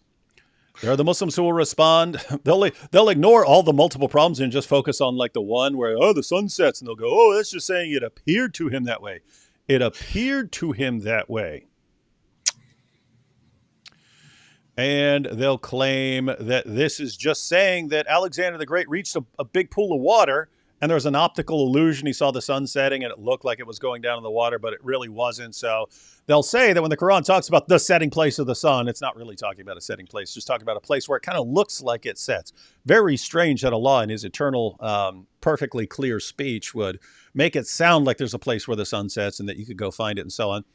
But let's just read one quick hadith from Muhammad. Muhammad said all sorts of things about the sun, so if you can make sense of it, everyone, maybe you try. He has all sorts of stuff about the sun going around and going under Allah's throne and stuff like that. But right here, Muhammad in Sunan Abu Dawud 4002, it was narrated that Abu Dar said, I was riding behind the Messenger of Allah while he was on a donkey, and the sun was setting. Ooh, cool, sunset with the Prophet. He said, so Muhammad said, do you know where this sun sets? I said, Allah and his messenger know best. He said, it sets in a spring of warm water. It sets what? What sets? It, the sun. The sun sets in a spring of warm water. Keep in mind, this little hadith has nothing to do with dual carnane. This story has nothing to do with what you might see if you went near a pool of water. This is Muhammad saying, do you know where the sun sets? Where does it go? Where does it go when it disappears from view? And one of his followers say, you're the prophet, you know. Allah and his messenger know best. And Muhammad, the prophet, who's called the walking Quran because he is the grade A, greatest interpreter of the Quran anywhere ever. And he clearly interprets 1886 as affirming that the sun sets in a pool of water because he says it sets in a spring of warm water. Not, if you go there, you'll see a pool of water and it kind of looks like it. He's not describing what Alexander the Great saw. He's not saying what you could see in an optical illusion. He's asking specifically what happens to the sun, and he says it sets in a spring of warm water. Point is, Muhammad here is blocking some of the main reinterpretations you'll get from Dawa clowns. I think there's also a very, very nice thing additionally to that, which is, so one of the earliest interpretations, one of the earliest tafsir Tabari. In later Muslim interpretations, in later Muslim scholarly exegesis, you will find that they start reinterpreting this as a possible, metaphor, or Allah made it appear as if, because it doesn't make sense, because they find out that the sun doesn't actually set somewhere on the earth. But if you go back to the early tafsirs and look at Tafsir al-Tabari, you will see that Tafsir al-Tabari dedicates in the original Arabic very little to this Quran verse, and what it talks about is that there are different opinions on the issue of whether this is a hot spring or a dark spring or a muddy spring, what kind of a spring this is, what kind of a thing it is that the sun goes into, and that there are different interpretations and different ideas on what it could exactly refer to. And it says it could be like a fire, but also mud and things like that. It only talks about this stuff. It never ever even suggests that it only was made to appear as if the sun sets in a muddy spring, or that this is a metaphor.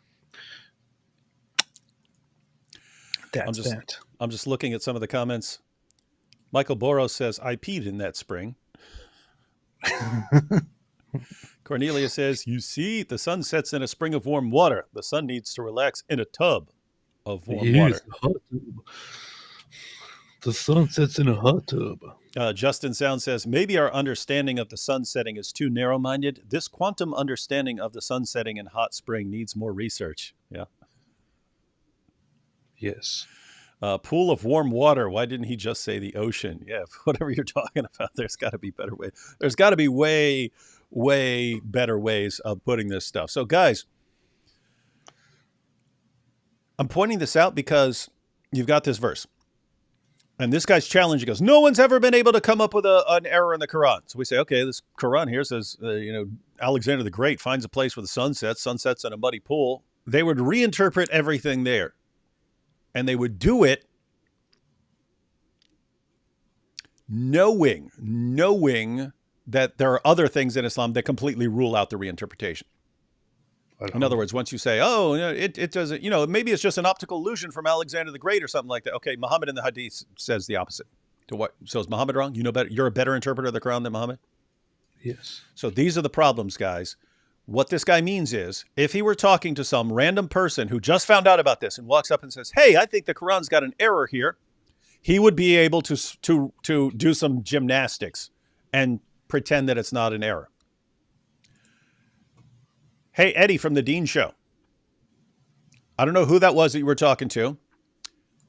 You and him are welcome to join us to clarify these things. Obviously, you, Eddie, and whoever you were talking to there, you guys don't believe that these are errors. We think that these are errors. The vast majority of people who are watching right now believe that these are errors. If you think you can explain them, not just to some random person who just saw it for the first time, and you're going to say, oh, what it really means is Alexander the Great saw an optical illusion. If you think you can actually show us that these are not errors, we invite you to a follow-up show going through what we view as errors in the Quran. I don't know how... Guys, think about this. If these guys really believe that these aren't errors and that these things can be explained and made sense of, even if they're responding to critics, why would they not take us up on that? Yeah, you don't like us. Yeah, of course you can't stand us. Oh, because they're just evil scumbags. Okay, but there are plenty of people watching. There are plenty of people watching who, if you explain these things to them, if you explain these things to them and show them that there's not an error, then they would say, oh, David and AP were wrong. Why would you not want to expose us? Why? We'd like to know. There is, of course, a lot more stuff to go into. The story of the seven sleepers, also found in the 18th chapter of the Quran, which I think is a great example of a mistake in the Quran. Where, to summarize it briefly, so in Quran chapter 18, verse 9 to the next verses, it talks about these individuals. 7 people, or 5, 6, or 5, 7, or 9 people, according to the Quran, who were persecuted in a polytheistic environment, and they were believers in the true God, in Allah, and they eventually went to hide in a cave, where they then fell asleep, and they slept for 300 years and woke up. And when they woke up, suddenly the land that they woke up to, from which they just fled, suddenly there was the true religion, the true belief in Allah. And this was beautiful, and it was amazing. And then this totally happened, and all that. The issue is that the Quran takes this from a tale that Christians were telling around that time, or that some Christians were telling around that time, and that was not generally taken as something that definitely happened, but a legend or an example of something miraculous. And there are still some Christians who believe it actually happened, and they think it was a miraculous event. There are others who think it's just a story to feel good about. The issue is, so the Quran takes this as a fact, but what it doesn't realize, or what the author of the Quran doesn't realize, is that this story is not just about some random land somewhere else. It is about the Roman Empire. It is about the Roman Empire, where these Christian people, where these people convert to Christianity during times where Christians are oppressed under the pagan Roman Empire, and they run away and hide in a cave, sleep for 300 years. They wake up, they go back to the city, and then they realize, wait a minute, what happened here? Wow, everyone's suddenly, finally believing in the true religion and the true God. Wow, hallelujah, fantastic. There's only one problem with this whole issue. Which religion do these people believe in? Which religion do they encounter when they come back to the Roman Empire that has meanwhile embraced the true religion? What do they see left and right when they look at buildings? What do they see? They see the cross. They see people believing in Jesus. They see people believing and praying to the Father, the Son, and the Holy Spirit. So that is apparently, according to the Quran, the true belief in Allah. However, according to the Quran also, you're not supposed to have that belief, or you will go to hell forever. Make it make sense. There ain't no making it make sense. It just ain't happening. Hey, here you have a couple super chats here. Apostate Mummy says, I'll go with 1928. You see, Ellen are clueless. Yeah, that's one of the verses about Mary being the sister of Aaron. Yes. You have to actually tie to build a complete case. You have to tie a couple verses together. There's even a passage. There are even some passages in the Hadith that are relevant to it. But yeah, that's another big one.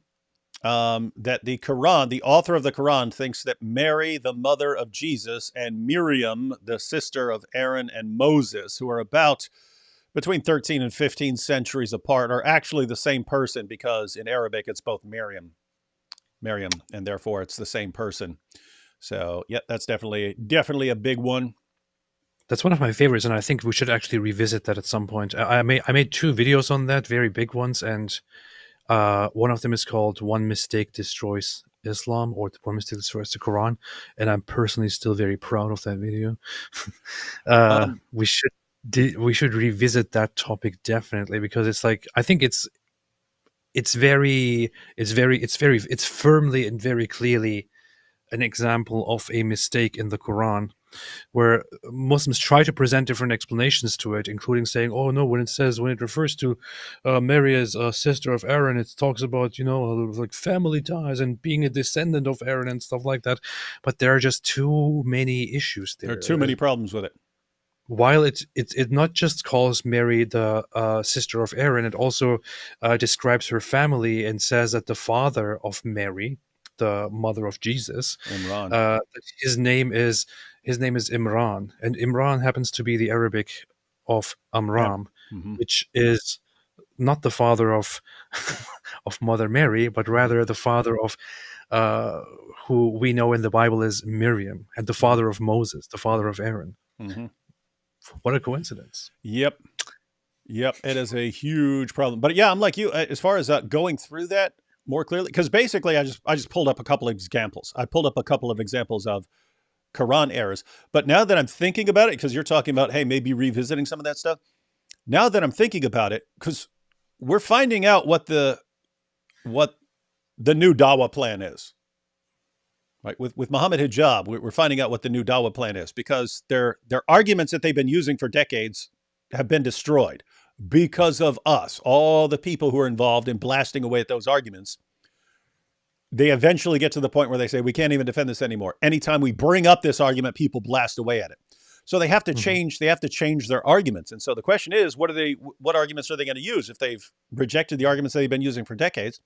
You're just going to have to find out. If they're going in this direction now, well, the Quran doesn't contain any errors. Happy to deal with that one.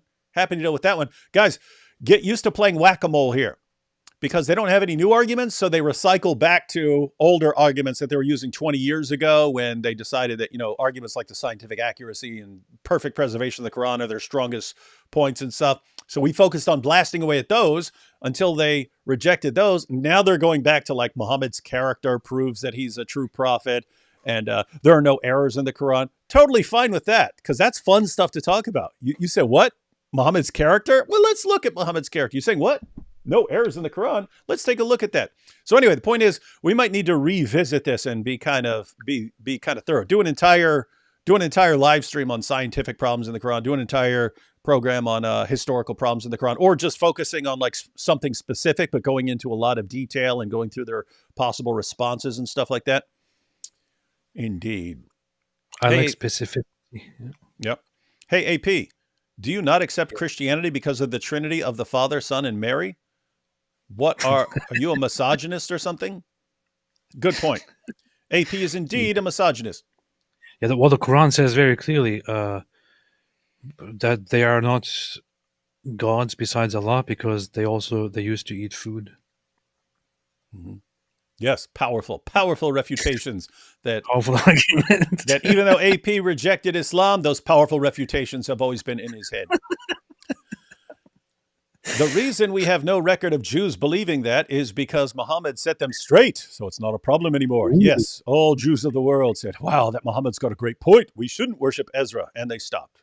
And so we just have to wonder why it's still going to be the main accusation on the Day of Judgment. Actually, you know what? I know this is a joke, but even if a Muslim actually became desperate enough to bring that up as a response, that they were those Jews, but after the revelation of the Quran, they they changed their beliefs, because that is why Allah sent that down. Okay, we are still left with a big issue here. If it was fixed back then, why is it still there in the Quran? Why is it talking to Jews? Why is it talking about Jews when no Jew believes such a thing? Mm-hmm, mm-hmm. AP gets a screaming goat causing him to leave atheism. Blames Israel. Yo, can you guys please dumb it down by about 11 so that the Muslims can actually understand the logic of what you were saying? Jeez, yeah. Try to keep it simple. It is well known that there is a heavy wind on the day of Shavuot, Pentecost. Iran PM security should have known better. Yes. I think we should make a live stream titled "The Greatest Mistake in the Quran," and then we can go through the whole Mary issue once again. I still think it is the greatest, at least among the greatest. We should come up with like a top 10, top 5, something like that. Yep. We'll go through one or two more before we close out, but let's go through some super chats. I want to know how many rockets were fired by the Hamas and Iran to Israel. Should Israel not have the Iron Dome defense? That is genocide to Jews. Oh yeah, that is an issue. If they didn't actually have superior technology to intercept missiles, how much damage would all the rockets that have been fired at them over the years have done? A lot. A lot. And so, yeah, would that have been an attempt at genocide? Yeah, there's no mistaking the intentions of the people who are coming at Israel. Their intentions are to completely wipe them out.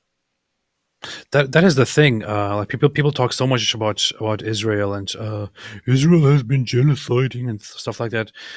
It was generally the perception in Israel when they left Gaza in 2005 that this is an attempt to try and establish autonomy for the people of Gaza in Gaza.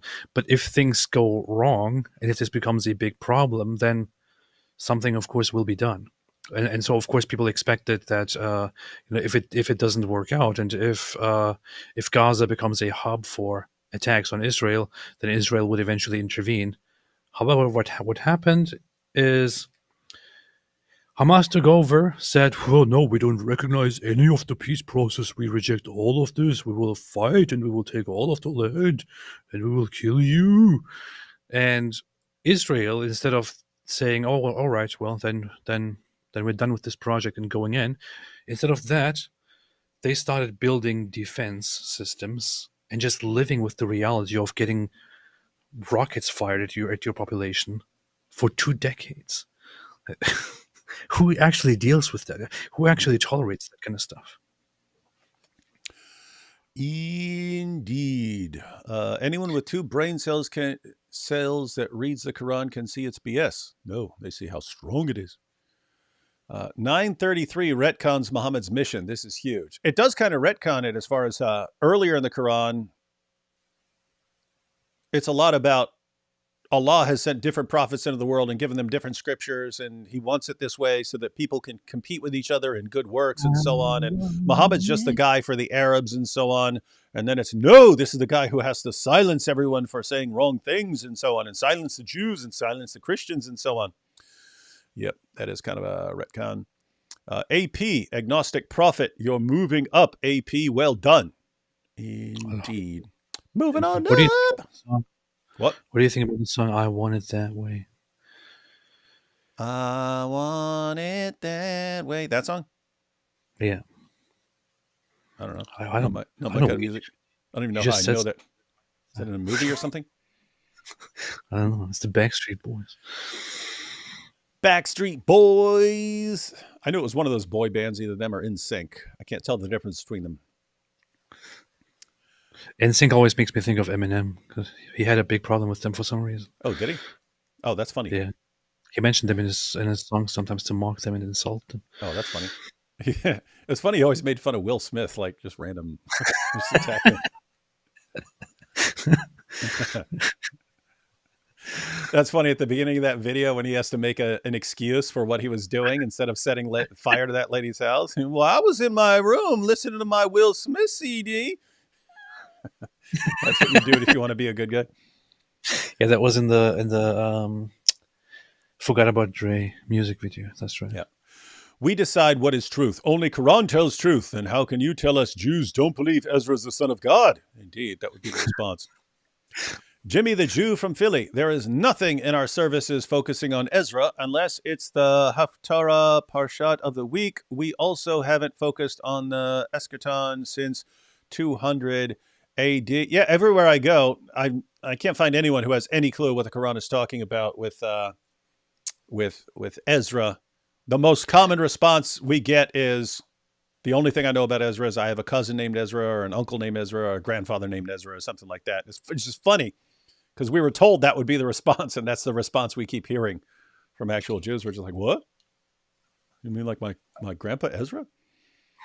One of the the big Ezra is that he was involved in the rebuilding of the temple, right? And that's yeah, about yeah. it. He's a person who is important in Jewish history. He's an important person, but there are lots of important people along the way. There are lots of important people who are playing various roles and stuff. So it's just, why does the Quran just zero in on this one guy and just say, yeah, and that's the guy they worship? What? Where's this happening? Nowhere. Hey, check this out. This says it's breaking. You can't trust the account because it says Wingaling in there. But it says the president of Iran just confirmed dead, no survivors. So, Oh, wait a minute. is it confirmed now? Rescuers have located the helicopter that was carrying the president of Iran, according to NPR. Iranian state media reported Monday that rescuers have located the helicopter carrying President Ibrahim Raisi and other top officials, with Iranian state television saying there is no sign of life seen at the crash site. Yeah, the CNN headline is "No survivors found at crash site of helicopter carrying Iran's president." Quit smiling on this Christian channel, you agnostic, evil person. I'm not gonna be sad that this guy who's done nothing but horribly oppress people is gone. But I genuinely would have preferred if he had just been a better person and not. It is not funny. All you guys out there who are oppressing other people, keep in mind it ain't gonna last forever. You reap what you sowed, ladies and gentlemen. This guy sowed the whirlwind and reaped the wind when he was in a helicopter. Reaped the whirlwind when he was in the helicopter. Bad time to reap the whirlwind, friends. Yeah, Reuters says don't oppress Iranian people. Could be in a scumbag. Feared dead as helicopter wreckage found. Did he say feared dead? Yeah. Hey, I said it. I'm not going to celebrate someone's death, but I'm not fearing that he's dead. It's not fearing. Well, the Islamists fear that he's dead. They're posting some photos of some heavily religious population, people crying in the streets. Hey, what would? Hey, AP, seriously. If this crash had been anyone in the Israeli government, what would Muslims be saying right now? You would know exactly. They would be like, "This is the proof. This is the proof that Allah subhanahu wa ta'ala has cursed them. You see." Holy, ooh, okay. What? I just want to confirm very quickly, but everyone on board of the helicopter is almost certainly confirmed dead. And that includes different people, including the president, Ibrahim Raisi, foreign minister, and then an imam of Tabriz, an East Azerbaijan province governor, the pilot, co-pilot, crew chief, head of security, bodyguard, but at least... Just took out half the Iranian government. Including the president, for quite important people, dead. Wow.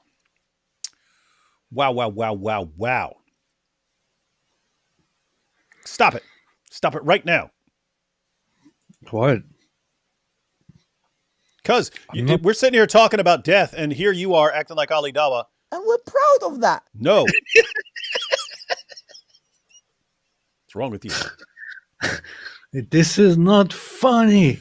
Whereas the rest of us are going, okay, so here's how the war is going for you, and you expect us to believe that your God is really behind you all. And all we can think is, how about no?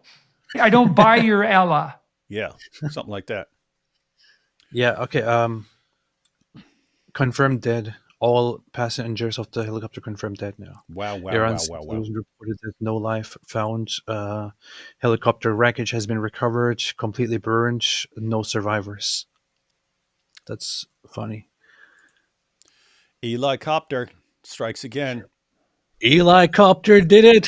Eli Copter mission complete. You'll probably see that from Jake Shields tomorrow. Yes, it was Eli Copter. I read it.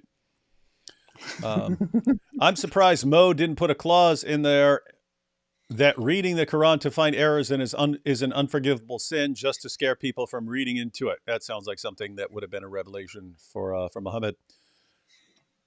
D. Wood, even one Muslim got Christ. Your ministry is success. Yes, that is true. Everyone out there who's doing evangelism to Muslims. Yes. Keep up. I want to clarify. I'm not finding. Yes, you are. You sick, evil person. What? Go ahead. No, I am finding it. I am finding it very amusing, but I'm not finding it amusing because it is just because it is like random politician from Iran or Iranian president. But as mentioned earlier, this guy, the president of Iran, Ibrahim Raisi, he was on the prosecution committee in 1988 and is held responsible for the execution of thousands of political prisoners who were perceived as a threat to the revolution, to the Islamic revolution, by by Khomeini and his insane clique, including those. So many of those executed were actually people who helped them achieve the revolution. You know, they were most of them were leftist activists, Kurdish activists, and other kinds of people who helped the Islamic revolution happen because they thought, okay, maybe we are actually going to get somewhere into a better future.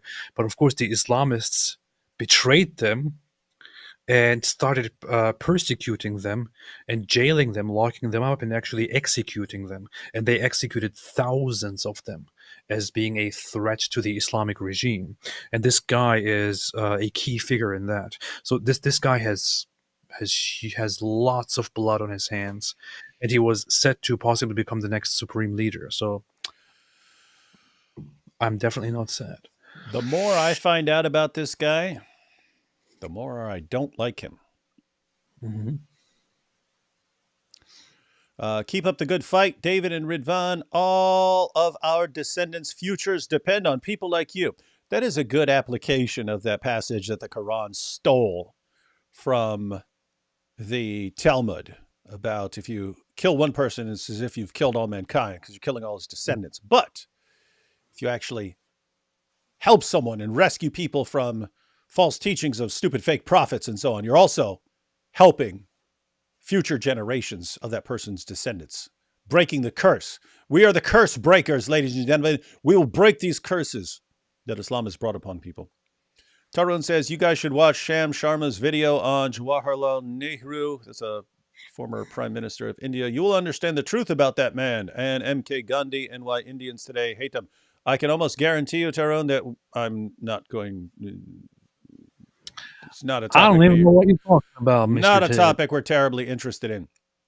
And that's to be clear, that's not me saying people shouldn't be interested in that topic. It's just I think people have to deal with a couple topics if they want to be knowledgeable in those topics. And so we kind of got the topics that we deal with. And yes, there's way more things happening in the world than what we deal with, but these are the kinds of things that we're dealing with. How many Allahs are there? Because he's the best among them. Yeah, he is the best. Allah's the best of whatever Allah is. Eric Barlow, Mary cannot be a descendant of Miriam since she, Aaron, and Moses were of the tribe of Levi. Mary is a descendant of David and from the tribe of Judah. Yeah, there are all kinds of problems. But AP has said we want to revisit it and actually go through all the passages and the Muslim responses, and so we shall. Solitary Emmy says, Allah doesn't even know what Christians believe. It is not the Father, Jesus, and Mary. It is Father, Jesus, Holy Spirit. How can Allah make that mistake? Yeah, again, it boils down to the problem of either Allah's not omniscient or he's a liar. So either he doesn't know what Christians believe and he's getting it wrong, or he does know and he's lying about it. Either way, kind of sucks. My favorite mistake... He's obviously not a liar, yeah. Yeah. My favorite mistake, the Quran claims to confirm what came before it. Yeah, it does. And here's the thing. So it's a Quran error that the Quran affirms scriptures that contradict the Quran. But then even if Muslims want to say, no, actually, if you read closer, it's saying those passages are corrupted, then the Quran is wrong again for accidentally affirming scriptures that it's trying to say are corrupted. And so Allah would be the worst communicator ever. So it'd be an error in how he's saying what he really means. So problem is error no matter what. Actually, the biggest mistake in the Quran is that it claims it came from God. That's the biggest one. You heard that from an agnostic. Yes. Real challenge should be to Muslims to show something accurate in the Quran. Everything is false from history to science. Literally nothing is right. Yeah, that should be our challenge. Show us one thing in the Quran that's actually right that any random 10-year-old couldn't have told you. We should make a parody of this challenge and just say, "Can you read the Quran and show me one true statement or one thing that is true?" We should just make a parody of this challenge. That would be good. Mm-hmm. Indeed. Do you consider fighting Islam to be your main mission or spreading Christianity? If a Muslim becomes an atheist after listening to you, would you consider it a win? Yes, that's happened. That's happened hundreds of times. That's happened hundreds of times that people have left Islam and become atheists after watching my stuff. So that is something that happens. Why? Well, if I show you that Muhammad's a false prophet, that doesn't mean you're going to agree with me on something else, right? You could say, David's right that Muhammad's a false prophet. I don't agree with him that Jesus rose from the dead and things like that. So you can agree with me over here and not agree with me over there. But yes, I consider it a win. Why? We've talked about this many times before. I'll give you a quick recap. David the Goliath. You take places in the Muslim world where Sharia is being enforced, where Christians and other religious minorities like Hindus and so on are horribly oppressed, where you're not allowed to preach the gospel without being locked up or a mob forming and killing you or something like that. That's what happens if you have populations that are like 90, 95, 99% Muslim populations and so on. They're going to enforce Sharia. What would happen if half the population became atheists? You say, oh no, they're becoming atheists. No. Well, you probably end up with calls for different legal systems that respects people's rights more and respects what people believe and acknowledges that people are allowed to believe different things, right? So guess what? That's better than Sharia. That's better than Sharia. And so I can say, yes, I would love to see tons of people leave Islam. So keep in mind, I'm a Christian. I want people to hear the gospel. I want people to believe in the gospel. But if people are leaving Islam and converting to whatever, and this leads to Sharia collapsing, as we're seeing in Iran right now, there are people who believe all kinds of things in Iran. Islam is a minority position in Islam now. It's only about 40% in Iran. There's only about 40% of the population actually believes in Islam. Other people believe other things. That's why there's this uprising against the government. People saying we cannot have this theocracy here anymore, where you guys control everything we're allowed to say and what we wear and everything else.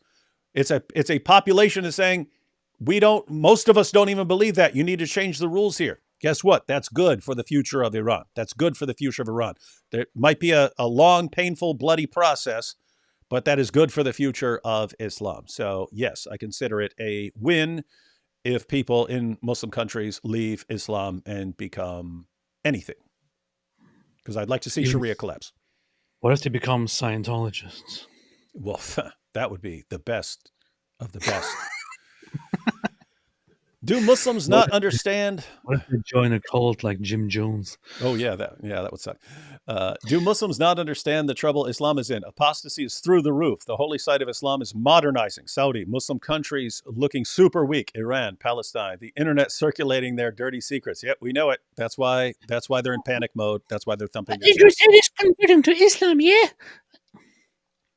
Tarun says, also, guys, I think you will love my podcast. Not if you talk about veganism all the time.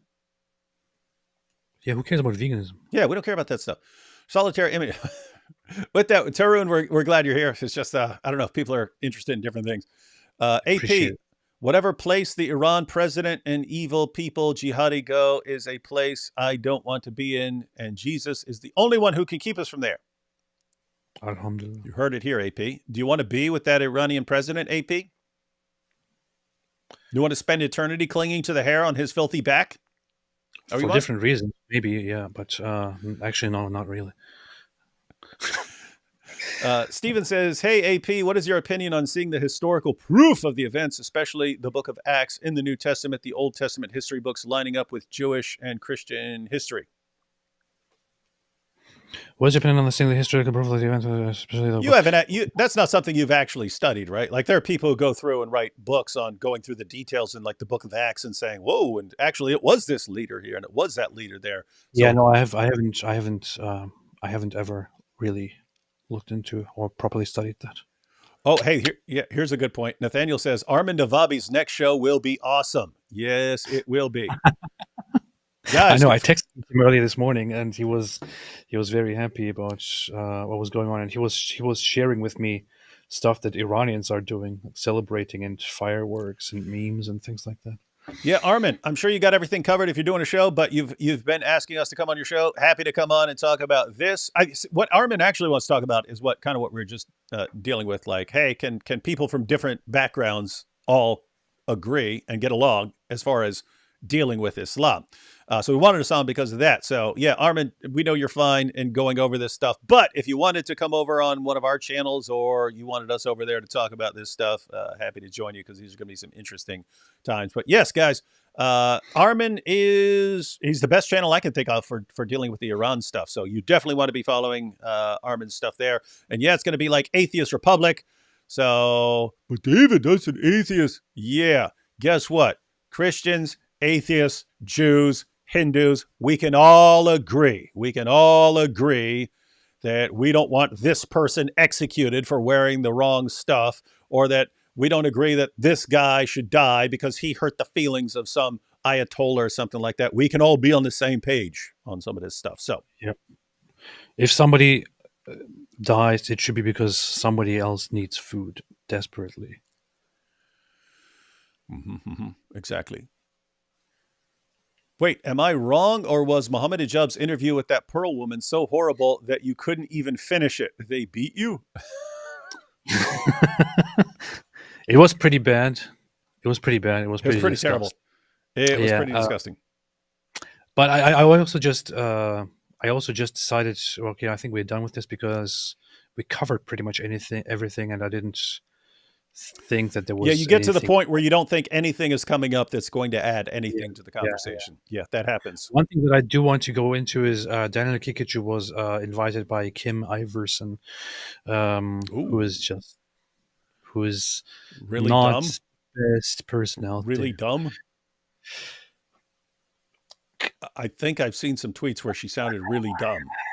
Yes. And she invited him on, but then he actually talked about child marriage and defended it, and the comment section is like, what in the world is this guest? Horrible. What is this? Please don't have these people on. So I saw that, and I want to kind of go through that a little bit. Yeah, we need to go through that, and we love that, right? These guys are getting all, we could become the great defenders of child marriage forever, and we're making a difference. Oh yeah, that's why we love Daniel Hakikachu. Put him on every show ever. Pierce Morgan, get Daniel Hakikachu on your show specifically to talk about child marriage. He'll defend it. And I want to draw attention to it. That's why I don't want to let it slip. That's I want to talk about it. Yeah, we'll talk. It gets some attention. We should do that very soon. Make more prophet tales. You heard it here. Quit goofing off. There's a problem with the production. The guy with whom I made prophet tales, he broke up with me. But he has problems with me now because of the whole war that is going on, apparently. But yeah, it's problematic right now. No, it's not. What do you think about Smile to Jenna, the guy who feeds grapes to Ali Dawa, which he always used sweat, deception, and full fellow naives? I can't think of anything I've ever seen from him apart from him feeding Ali Dawa. I may have seen a video from him at some point. I can't think of anything he's ever said, so I don't know anything about him. All I know is that he feeds Ali Dawa grapes. He's my idol. And that he gets off on it. What? Why else would he be doing it? I follow a lot of Christian channels, and I'm starting to see a trend about exposing Islam. Do you think the internet is Islam's biggest enemy right now? Even my church is talking about Islam and exposing it. Yeah, you can. We might need to read it one day. I wrote one of the first articles I ever wrote years before I was on YouTube, before I even had a blog. One of the earliest articles I ever wrote was called Islam Beheaded, the Information Superhighway and the Death of Mohammedanism. And I specifically said, Islam has just been built upon lies, and all of a sudden we have open access to refutations and so on. It's going to take a while, but this is going to destroy Islam. That was like 2003 or 2004, something like that. It was way back in the day. So, yes, as far as seeing a trend exposing Islam, yeah. Notice you got people like Inspiring Philosophy and all these guys who weren't dealing with Islam several years ago, but are now. Guys, that was all the plan. You keep pushing it. You keep pushing the issue. First, they call you a liar, but you keep pushing the issue until, instead of calling you a liar, they start defending it, like something like child marriage. Then they start defending it. Once they start defending it, then other people hear it and they go, whoa, they're actually defending that? They actually believe this stuff? Wait a minute. That's exact. I mean, I was sitting right with Inspiring Philosophy when he was listening to what was being said on stage. He was losing his mind. He said he was about ready to jump out of his chair when he heard guys defending this stuff. And so guess what? They're creating their own enemies by defending this stuff. And then they're going to have to defend it even more because they have more people calling them out. And they're going to have to defend it more. And they're going to go on more shows. And more people are going to go, what? That's what they believe? Oh my goodness, this is evil. And so they're caught in a cycle. And there is no way out except for Islam collapsing. I feel like I feel happy every single time that we discuss Islam and the topic comes to child marriage, and the Muslim apologist sits there trying to defend child marriage, because it becomes disgusting, but it also shows one thing very clearly. I mean, we debate different ideas, different beliefs. There are so many debates, so many discussions between Christians and atheists, for example. They revolve around quite regular, quite normal things about belief. When it comes to Muslim debates, so many of them revolve around things like child marriage, sex slavery, beating wives, and things like that. This is good. This is good. Oh, it's they should very keep good. it up. They should make it so that every single conversation around Islam revolves around stuff like child marriage, and this does what we want to do to Islam, to expose what it's all the disgusting filth that it is about and that comes from Islam, so that people can see that very clearly and then turn away from it. Mm-hmm. Indeed. Welcome home, Ibrahim Raisi. You are where you belong, with your God, forever, in his paradise, in his hell. Alhamdulillah. Pretty mean, but true. You guys should make an Islam apologist tier list. Yeah, we should. We should. Good, because I keep talking about these different levels and different tiers of Dawah guys. Guys, please watch the parody song Palestinians Know How to Party on the stream. It's on par with the excellence of the Farfour song. Palestinians Know How to Party. I'll screenshot that. It is a problem playing music on people's stuff because the algorithm picks up that stuff and is quick to like shut down live streams and stuff if they're playing music. Tarun says, not veganism, Israel and Palestine war, and also about Hindutva, so you guys do not listen to Navabila and get fooled. Want to know if you all agree with me. Like you're saying, so you guys do not listen to Navabila. On what planet would be listening to Navabila? We don't even know who that is. Juan Castro says, David, have you ever genuinely prayed for the conversion of Dawah guys like Hijab or Ali? How do you think the Muslims would react if something like that ever happens? Well, they'd be quick. I mean, there's been other Muslim apologists who left Islam. They throw them under the bus in a heartbeat. I mean, I pray for Muslims kind of in general. I don't know if I'd like specifically pray for individual Dawah guys. What are you cracking up laughing at? Probably something horrible and evil. How did I never see this before? I just looked it up. Palestinians Know How to Party. It's a goofy song. The parody of Tupac's California Love. It's like it just starts. Oh, Palestine knows how to party. Yeah, y'all check it out. Shake It Off here. We have just wanted to say hi to my favorite bigots. Yeah, that's the Adventures of Shake It Off. Follow that channel. Good videos over there. Sid Dave says, we need an Avengers team of all non-Muslims to fight Thanos Islam. It hates all of us, and we should be together to fight this demonic force. Yeah, my only problem there is like comparing Islam to Thanos. I think it's pretty weak. And Tarun here says, in case I say some wrong facts, want to know.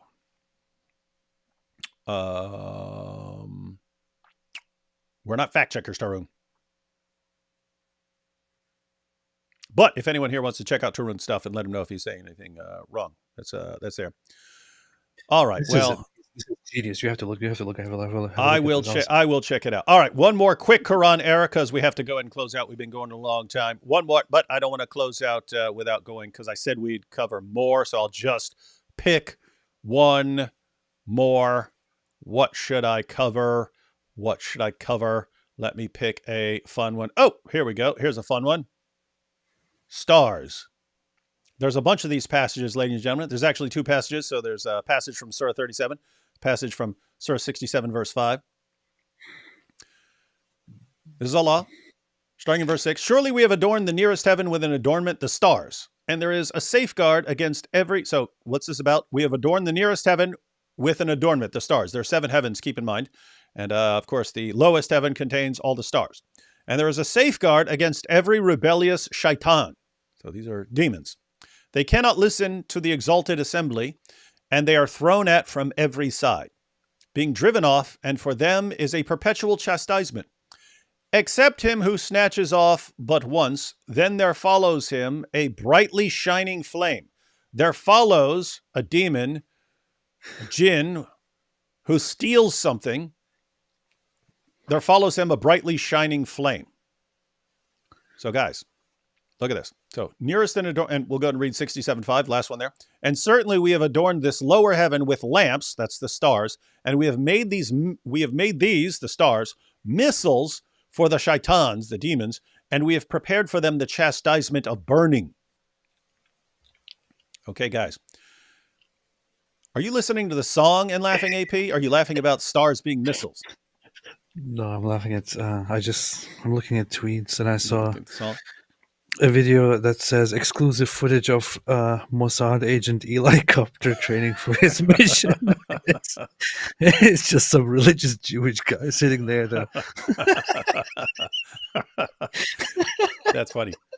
And playing a game. Oh boy. All right. So AP distracting us from the power of the Quran. So guys, keep in mind the passage here. 67:5. We have adorned this lower heaven with lamps, and we have made these missiles for the shaitan. So the picture you get here from the Quran is stars are missiles. It says it right there, right? We have adorned this lower heaven with lamps. What's he talking about? The stars. You can see that 37:6. Surely we have adorned the nearest heaven with an adornment, the stars. What's he talking about? Stars. We have made these stars missiles for the shaitan, and we have prepared for them the chastisement of the burning. So what's this talking about here? When a demon, and you see in verse 10 there, except him who snatches off but once, and then there follows him a brightly shining flame. Stars in the sky are Allah's defense system for demons who try to sneak into heaven and then hear his plans. And when you see a shooting star in the sky, it's because a demon tried to sneak in to listen to Allah's plans, but Allah grabbed a star, or his angels sometimes, Allah grabbed a star and hurled it at the demon, and that's the shooting star that you see going across the sky. That's what a star is. So a shooting star, according to the Quran, is a star that Allah hurled at a demon. Multiple errors here, but is a shooting star even a star? No, it's not. It's a rock that hit the Earth's atmosphere. It's not a star. It's not an actual star. But a shooting star is a star according to Allah. And when you see a shooting star, which again is a rock hitting the Earth's atmosphere, according to the Quran, that's because Allah hurled a star at a demon who was trying to sneak into paradise. Everyone got that? Everyone understand. Now here's a hadith. It was narrated from Abu Huraira, Sunan ibn Majah. It was narrated from Abu Huraira that the Prophet said, when Allah decrees a matter in the heaven, the angels beat their wings in submission to his decree with a sound like a chain beating a rock. Then when fear is banished from their hearts, they say, what is it that your Lord has said? They say the truth, and he is the Most High, the Most Great. He said, then the eavesdroppers among the jinn, so these are jinns who snuck into heaven to hear his plan, listen out for that, one above the other. So one of them hears the words and passes it on to the one beneath him. The shihab, shooting star, may strike him before he can pass it on to the one beneath him, and the latter can pass it on to the soothsayer or sorcerer, or it may not strike him until he has passed it on. And he adds 100 lies to it, and only that word which was overheard from the heavens is true. So the shooting star is thrown at a jinn who sneaks in and wants to pass on Allah's plans. Because keep in mind, Allah is the best of planners. Allah is the best of planners, right? Allah is the best of planners. So if Allah is the best of planners, then demons obviously want to know what his plans are. And so they try to sneak there. But just so everyone knows what we're talking about here, check out one more hadith and we're closing out. Yes. One more hadith here. The prohibition of soothsaying and going to soothsayers. Abdullah ibn Abbas, doesn't get any higher than that, except Muhammad. Abdullah ibn Abbas reported, a person from the Ansar who was amongst the companions of Allah's Messenger reported to me, as we were sitting during the night with Allah's Messenger, a meteor shot gave a dazzling light. What's that? A shooting star. They saw a shooting star. Just in case you weren't convinced that when the Quran says that a demon who sneaks into paradise will have a piercing brightness chasing him, that this is talking about shooting stars. In case you were doubting that, as we were sitting during the night with Allah's Messenger, a meteor shot gave a dazzling light. Allah's Messenger said, what did you say in the pre-Islamic days when there was such a shot of a meteor? When you saw a shooting star, what did you say back in the day? They said, Allah and his Messenger know best the actual position, but we, however, used to say that very night a great man had been born and a great man had died, whereupon Allah's Messenger said, these meteors are shot neither at the death of anyone nor at the birth of anyone. Allah, the exalted and glorious, issues command when he decides to do a thing. Then the angels supporting the throne sing his glory. Then sing the dwellers of heaven who are near to them until this glory of God reaches them who are in the heaven of this world. Then those who are near the supporters of the throne ask these supporters of the throne what your Lord has said, and they accordingly inform them of what he says. Then the dwellers of heaven seek information from them until this information reaches the heaven of this world. In this process of transmission, the jinn snatches what he manages to overhear and he carries it to his friends. And when the angels see the jinn, they attack them with meteors. If they narrate only which they manage to snatch, that is correct, but they alloy it with lies and make additions to it. So guys, did you catch this? Yes. This is Muhammad explaining the hadith. So he's clearly talking about shooting stars. So they saw one in the sky and they said, hey, what's this? And Muhammad says, what did you used to say is going on? They said, oh, we say it's a famous person has died, a famous person being born, something like that. And he says, no, I'll tell you what's really going on. Allah announces his plan. Angels are cheering and they start passing on the information, but demons hear some of the plan. And so this is Allah. When you see a shooting star, it's because Allah or the angels grabbed a star, hurled it at a demon. You heard it here, folks. It's just one of those things whenever Muhammad says, oh, no, okay, let me tell you what's actually happening. Yeah. You know that he's going to say something completely stupid. And that's over and over again, right? It's, hey, what did you guys used to say about this? Oh, we used to say this stupid thing, but we know that you're in with Allah and you know, so tell us the truth. And then he says something that's way stupider. Now let me tell you something that's even dumber, but that's the reality. So that's where we're at. And again, the issue was, is this an error? Is this an error? What was the challenge? One last time, the Deen Show challenge. If you think the Quran is so wrong, then read it and find the error. And there you go. If you can find one, you'll be the person who defeated Islam. People have been trying for 1,400 years. Everyone's failed.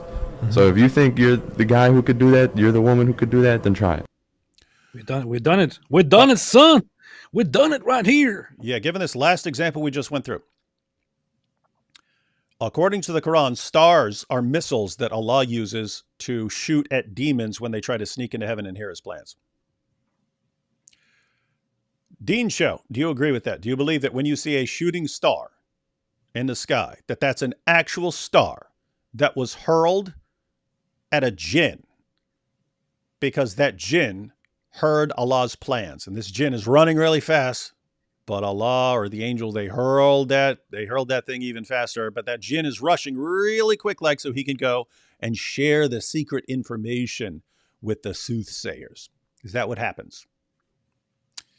So if you believe the Quran doesn't contain any errors, then you believe, no, that's actually what's happening. So stars are actually missiles that Allah uses to shoot demons. A shooting star is an actual star. It's not what the It's not what astronomers say. It's a rock hitting the Earth's atmosphere. No, it's an actual star. And it's been hurled at a jinn. That's what we have. They do. Powerful. Anyway, we actually have tons more. And we're going to do more shows on Quran errors, ladies and gentlemen, because there are a bunch. And if our friends want to challenge us on this, then we shall gladly meet their challenge over and over and over again. All right, AP, any final thought on this? Yeah, if this isn't clear, dear Deen Show and followers and friends of the Deen Show, the request or the suggestion here was, if you find a mistake, read the Quran. How about, find that mistake, present it to us, then you will be the one who found the mistake.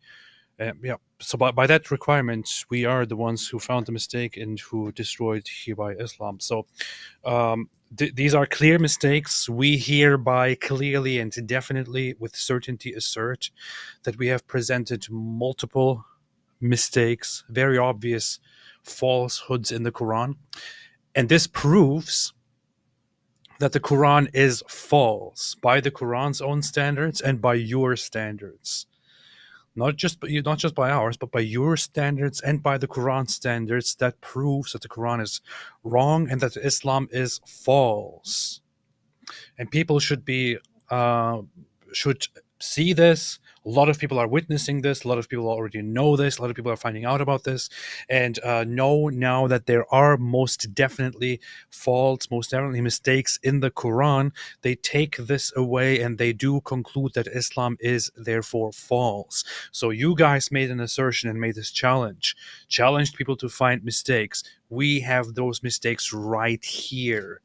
Do you agree that these are mistakes, or do you not? If you don't agree that these are mistakes, would you care to elaborate or to have a discussion or a debate on these issues? Because if not, then we'll just come and present more and more and more and more and more to show to everyone with certainty what we and thousands of others believe is true, and that is that Islam is false. Thank you. So, Eddie from the Deen Show, did that go the way you hoped it would? No. We have way, way, way more. Again, open invitation, Eddie. Bring anyone you want. Happy to go through these. Again, you have no reason not to. You have no reason not to if you think you can actually defend this. We can only assume if you don't want to defend it, it's because you can't and you know your defenses would crumble and that you're just trying to deceive people. In the meantime, until you are willing to debate this, I guess we'll just close out with a song. Ain't gonna follow no child molester, sex offender, prophet pretender. Ain't gonna follow no child molester. Islam's not for me. Islam's not for me. Islam's Not for me. See y'all next time on the Screaming Goats Podcast.